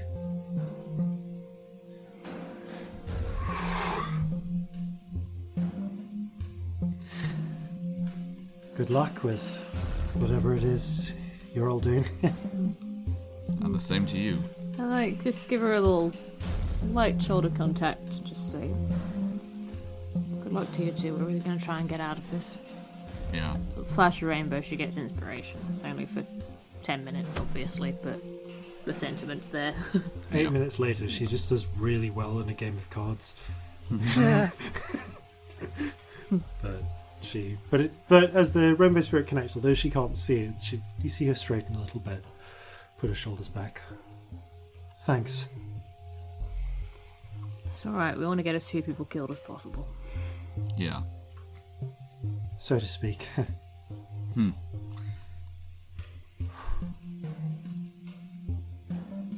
She smiles and returns to watching the waters. If this gets much thicker, we're not going to be able to see anything on the other side. Yeah, there's real Barely risk make of it out that. now. Yeah. Do what you can. And remember to send word if you see anything so much as twitch over there. Yeah, please. She nods. Okay. A message to the other two. Not a spy, just scared. Can't say I blame her. Yeah, me neither. Alright. Let's see what we can ascertain while we're here. Okay. So, how do you want to get to the other side? Are you walking across the bottom, or Are we actually going across? I don't think. are you just like seeing what you can I see? think we from want here? to see what we can see from this Okay, side first. Yeah. It's, Have Corzin a will look take out his first. spyglass. yeah. Have you got your belt back on by this time? Yes. Yeah, you've had a We've had a rest. you've had a rest, like, so yeah. you've had time to achieve. Yeah. So you are really like obvious looking. You can see, even with the spyglass up, people just like peering at the Ititude pirate. There was the drow and Give him a wave. in her distinctive wear. The the open tiefling.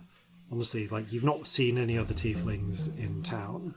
And of course, everyone, more than a few people, are looking with shock and awe at the monkey. Roll a perception check with advantage, please. Okay. Okay, that is a 22. Okay, 22. I realise I probably should have cancelled that advantage out because of the rain, but never mind. You've got the friggin' eye things. You're fine. You've got extra vision. Okay.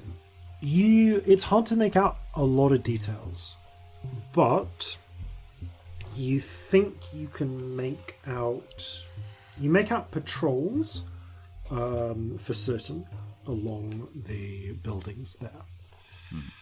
How long are you willing to stand in the rain and watch? I'll see what I see in the space of 10 minutes, and then based on that decide whether or not I stay longer. Okay, so you shelter under an eave and kind of keep in watch. You would estimate that they have certainly a force there. Not necessarily a build-up of forces to ready for an immediate invasion. It doesn't look like they're going to attack any minute, but there's probably a unit of soldiers there. Living, you don't actually see any undead. Probably from the 8th Infantry, rather than the 8th Regiment, rather than the 13th. So, ordinary redcoats. You do notice that there are thicker patrols around a couple of the warehouses than elsewhere. Although, again, there are probably a few hundred, there are probably a couple of hundred troops moving through Guernsey as a whole. Okay. It's quite heavily guarded right now. Looking at it, are there any docks or piers over there that look like obvious places you would have to embark a large amount of troops if you were planning on taking them across the river? The piers, basically. Oh, just any of them. Okay, right. All of them, really. If you wanted to put out, here's the thing: from Guernsey, you could probably launch from your own military from your own training in time on the sea. If you had boats ready, and there are a few boats on the pier, moored to posts at the moment, but not actually a lot of them. You would guess they've probably moved most of the watercraft somewhere out of sight and not easily fireballable by someone in a rowboat. But the docks themselves are wide enough to allow maybe 2 units to launch at once. Okay. You could put up to 1,000 people if you went from the whole dock front as one. I was just thinking, if we were to damage the piers themselves, would that affect the ability they have to embark troops? Yes. If you were able to do enough damage to the actual physical docks, they'd be, instead of launching 2 units, they'd be limited to only launching 1 at a time. So basically it would slow the rate at which they could bring troops out. If we can slow the rate at which they can embark there, we've got a better chance of destroying them while they're on the water and vulnerable. Ugh, what are we going to hit them with on the water? Say that again, my brain blipped for a moment there. If we can destroy or damage some of these piers, we will affect their ability to embark their troops there. So they'll only be able to deploy troops slower, so there's fewer on the water, and hopefully they'll be easier to hit with whatever we have to bear. The question is, how the bloody hell do we get close enough to damage their piers without us being seen? Because if we're seen, we're getting fired on. Underwater? Underwater, potentially. That could work. It just means we can't use our powder. Also worth noting, there might be undead underwater. That is also a concern. Well, if I'm walking them to the river and I don't want anyone to see them, I'm walking them all the way from there. Yeah. Even if we were to take out a few, so it would slow the rate at which reinforcements can arrive, might be worth doing. Yeah, no, I like the idea. I'm just trying to think of how waterproof are powder barrels. Not water.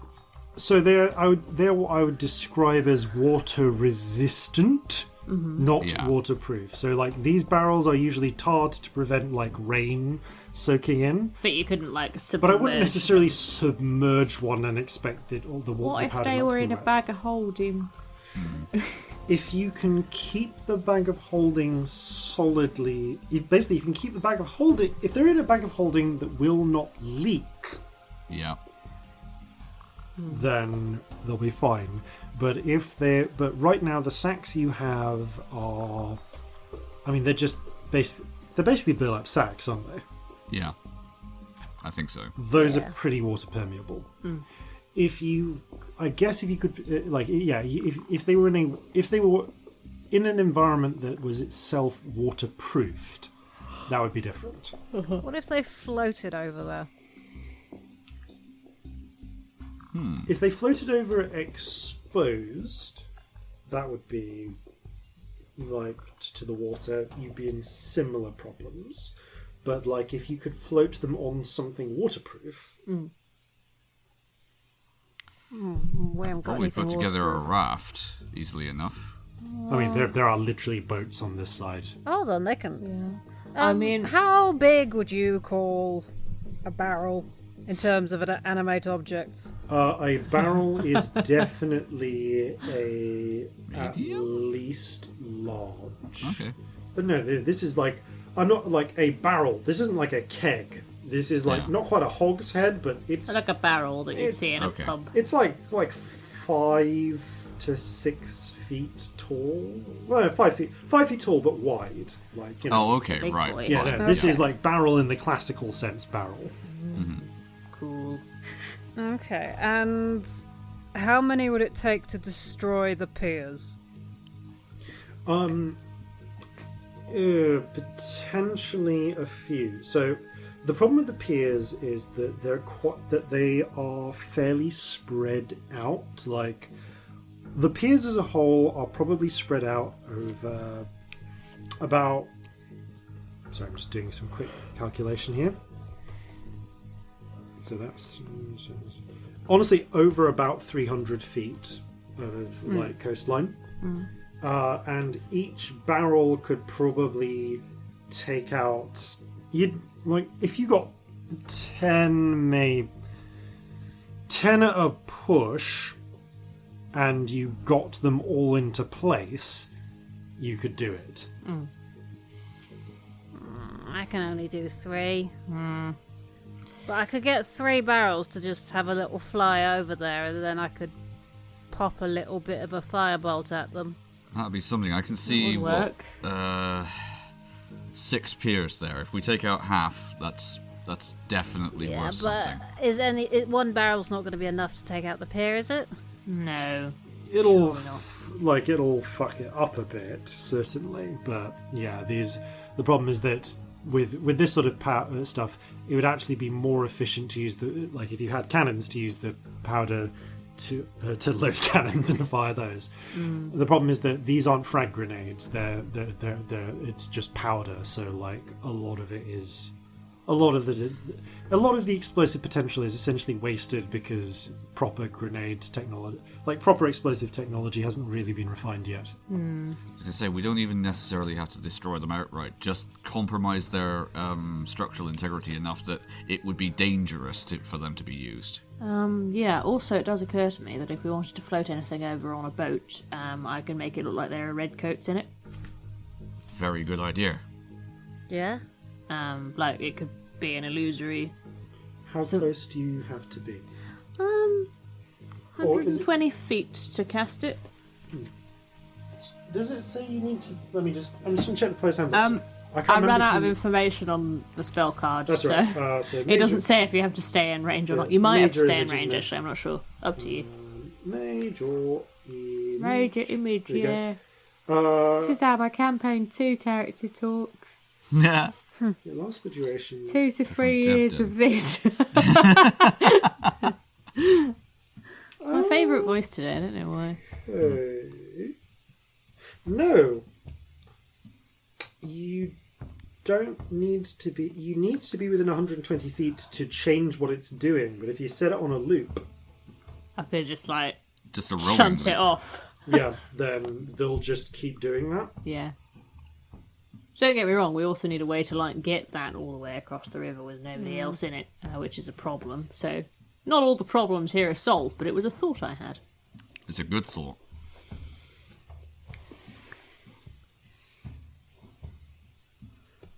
I Hard. definitely think it's worth trying to compromise that if we can.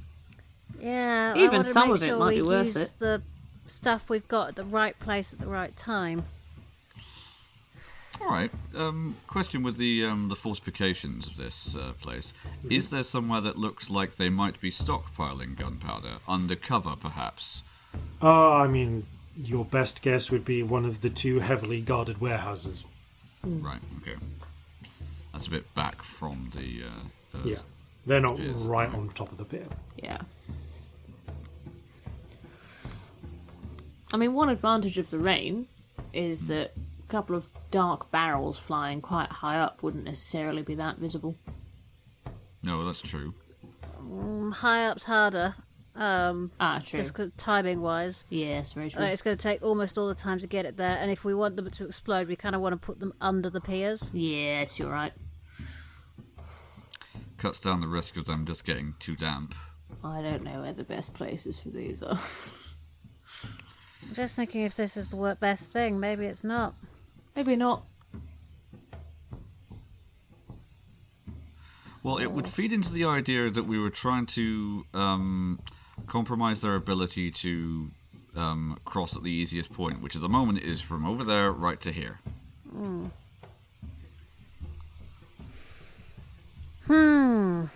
I don't know. Oh. I wonder if Lux can do anything. Ooh. You hear a voice go, I mean, I'm certainly willing to try. Would she be willing to look like a redcoat and have a little row over?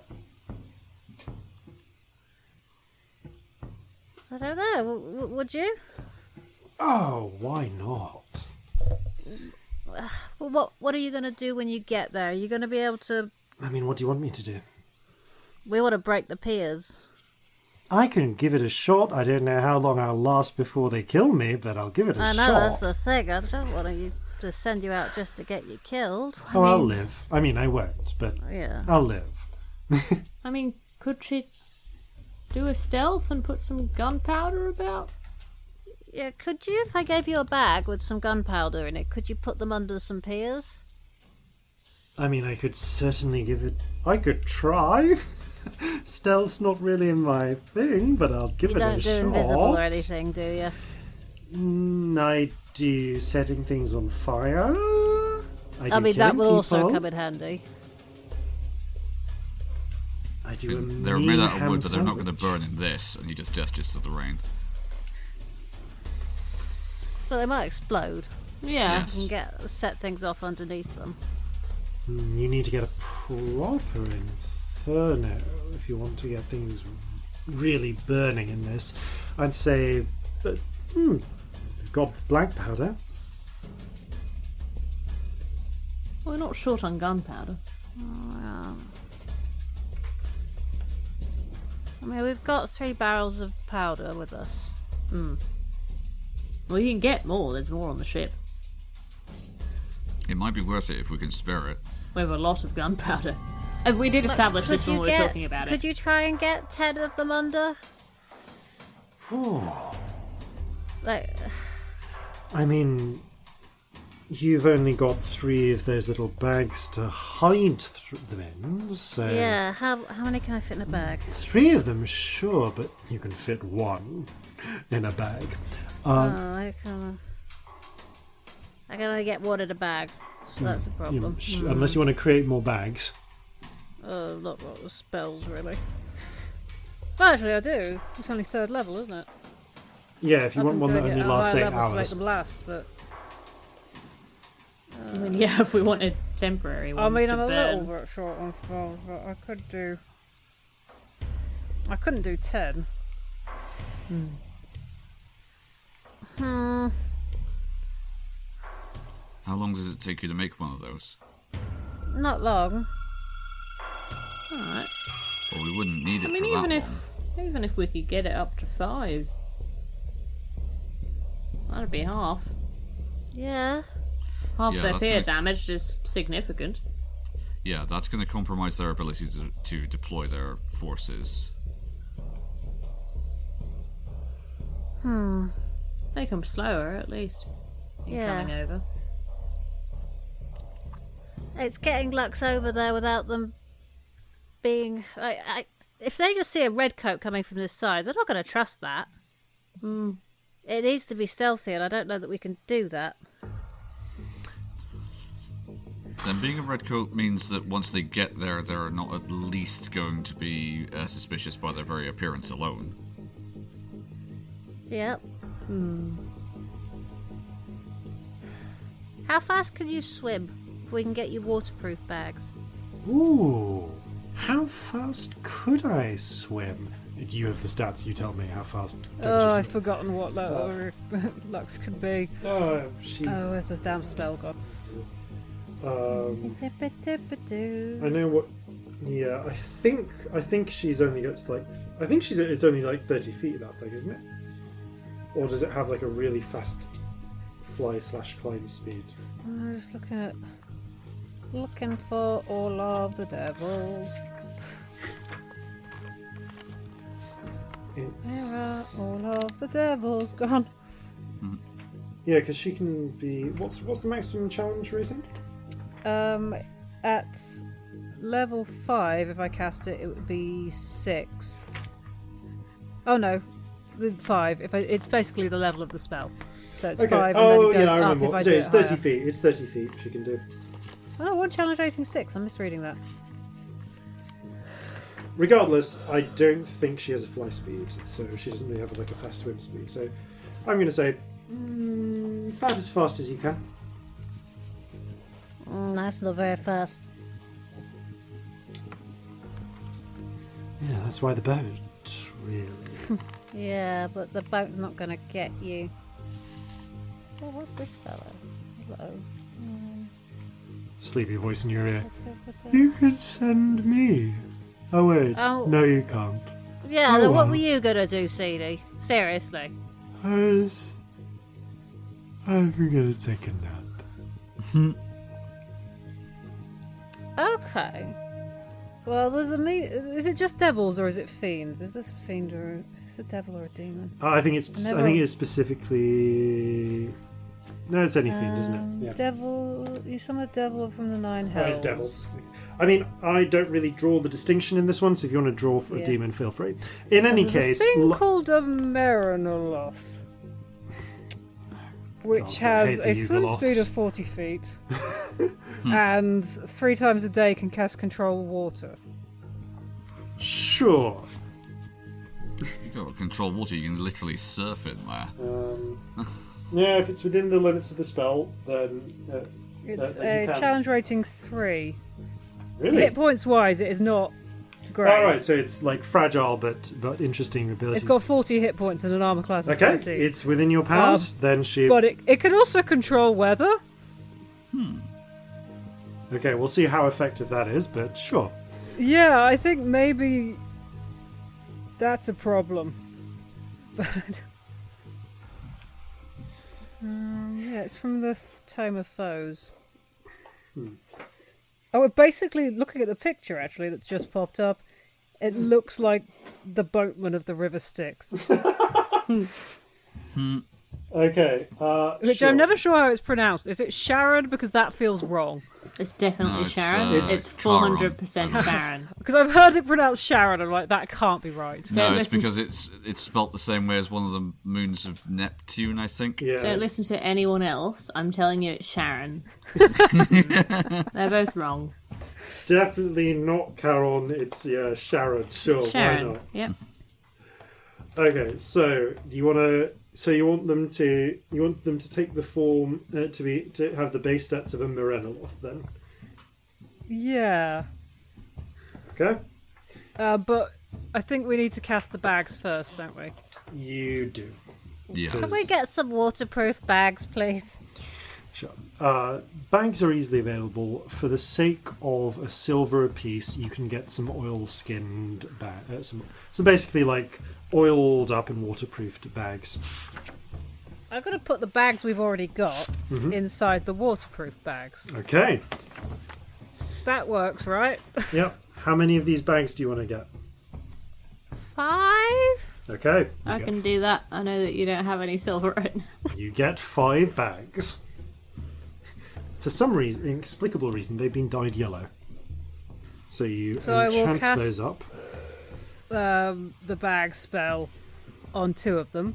Okay, 2. And I will put the existing bags in the other one.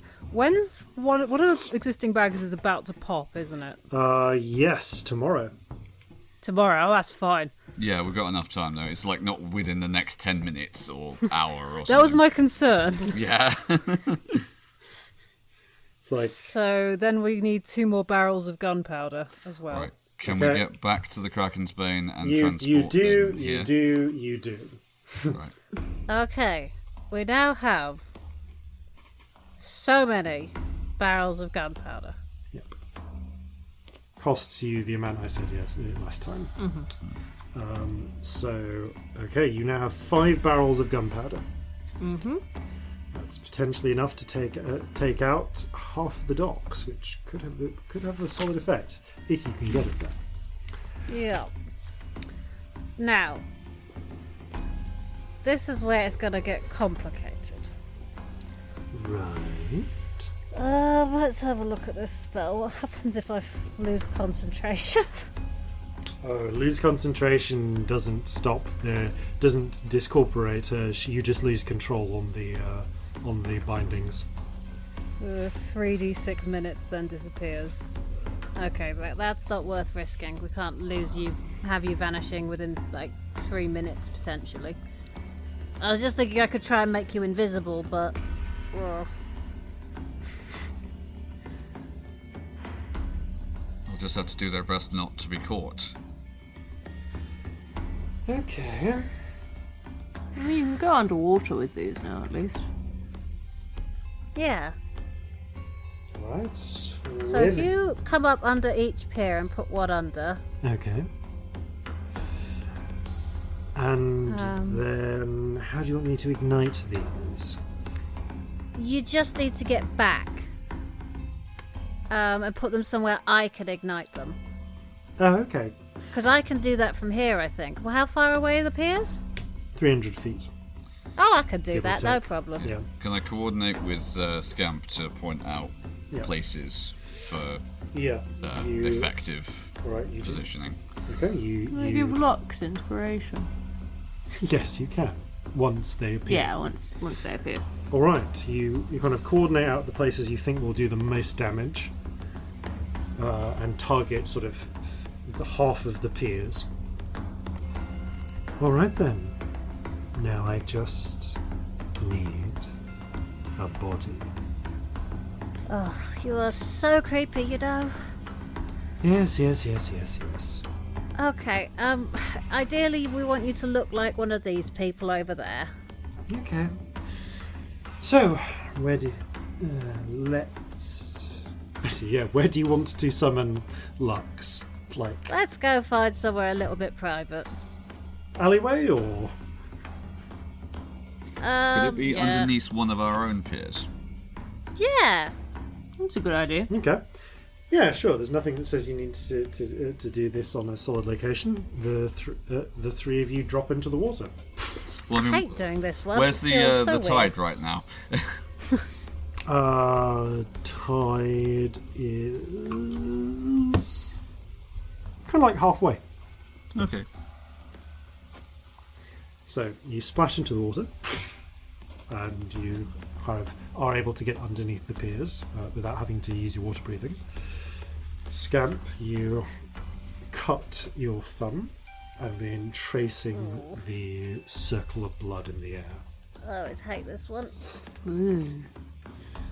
There we go. Okay, looking like. Now behave yourself. What are your orders?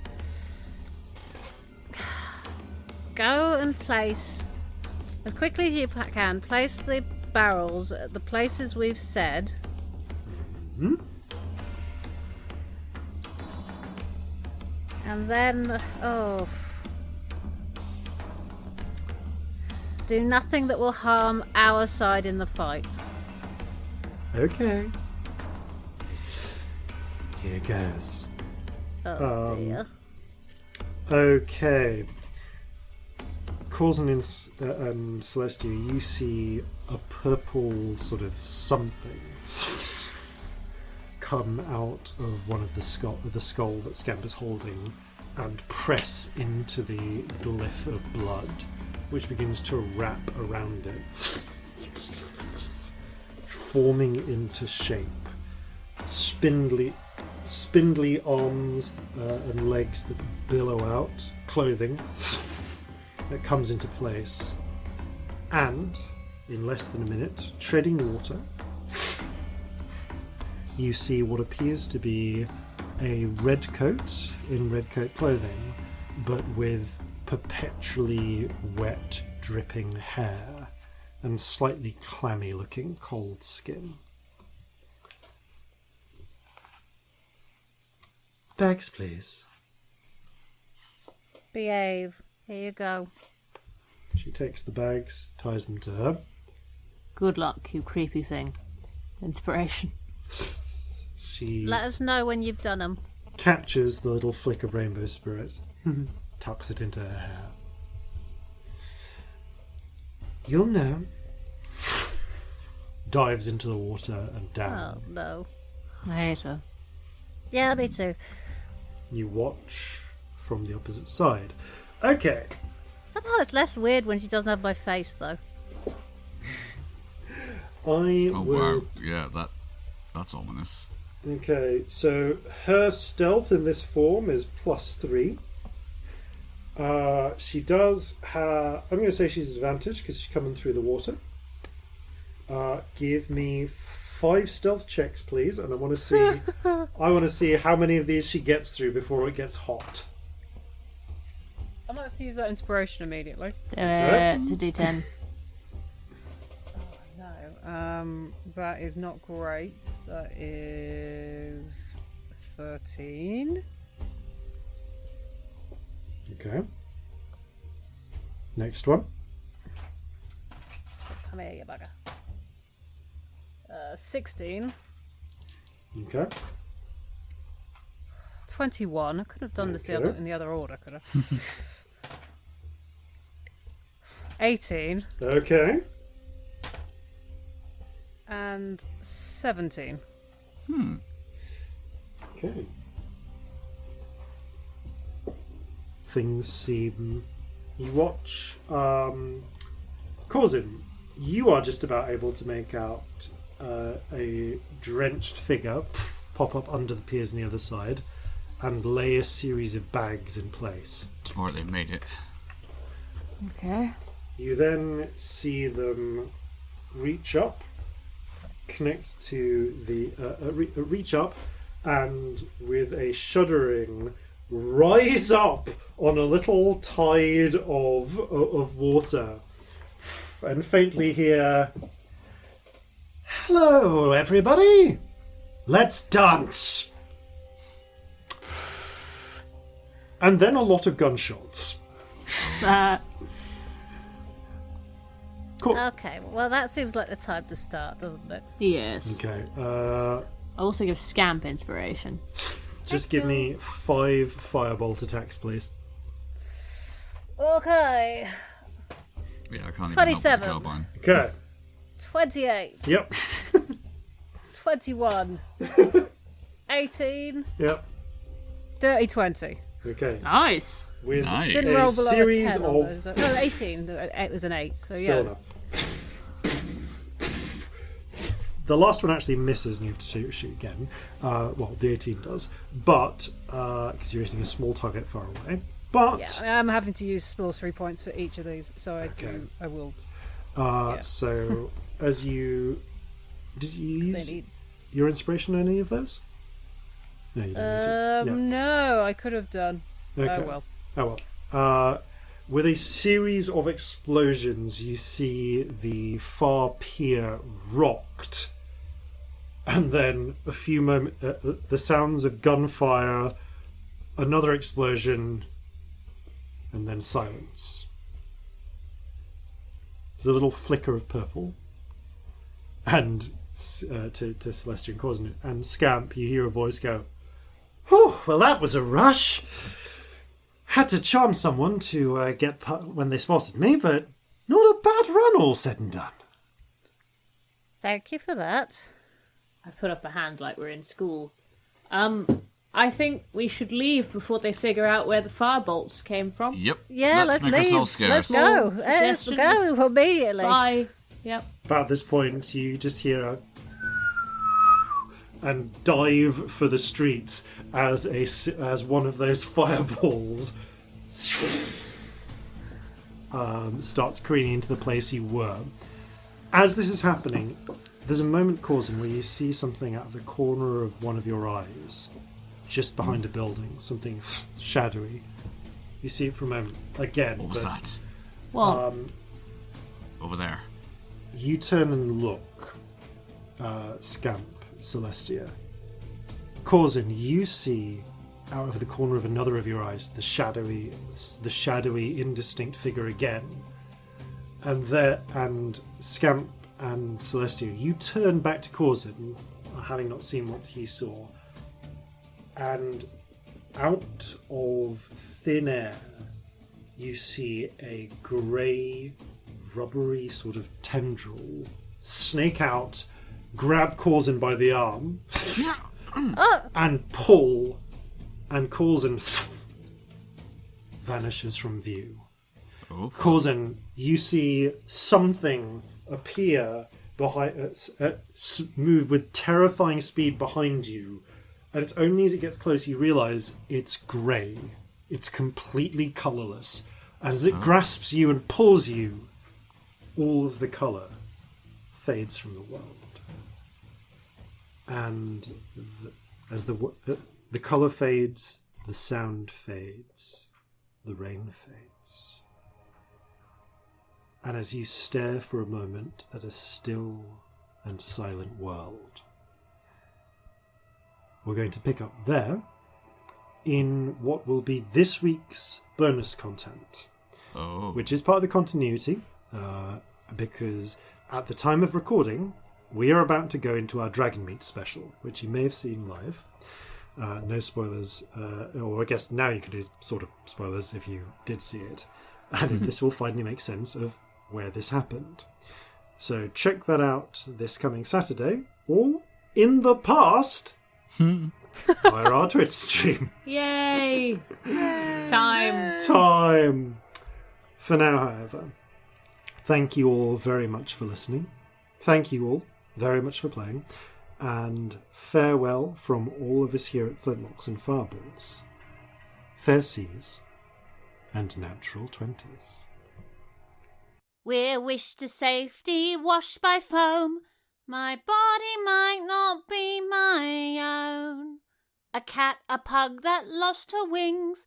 The new court of the Monkey King. So gather your muskets, gather your spears, we'll plunder the shores of Calcinea.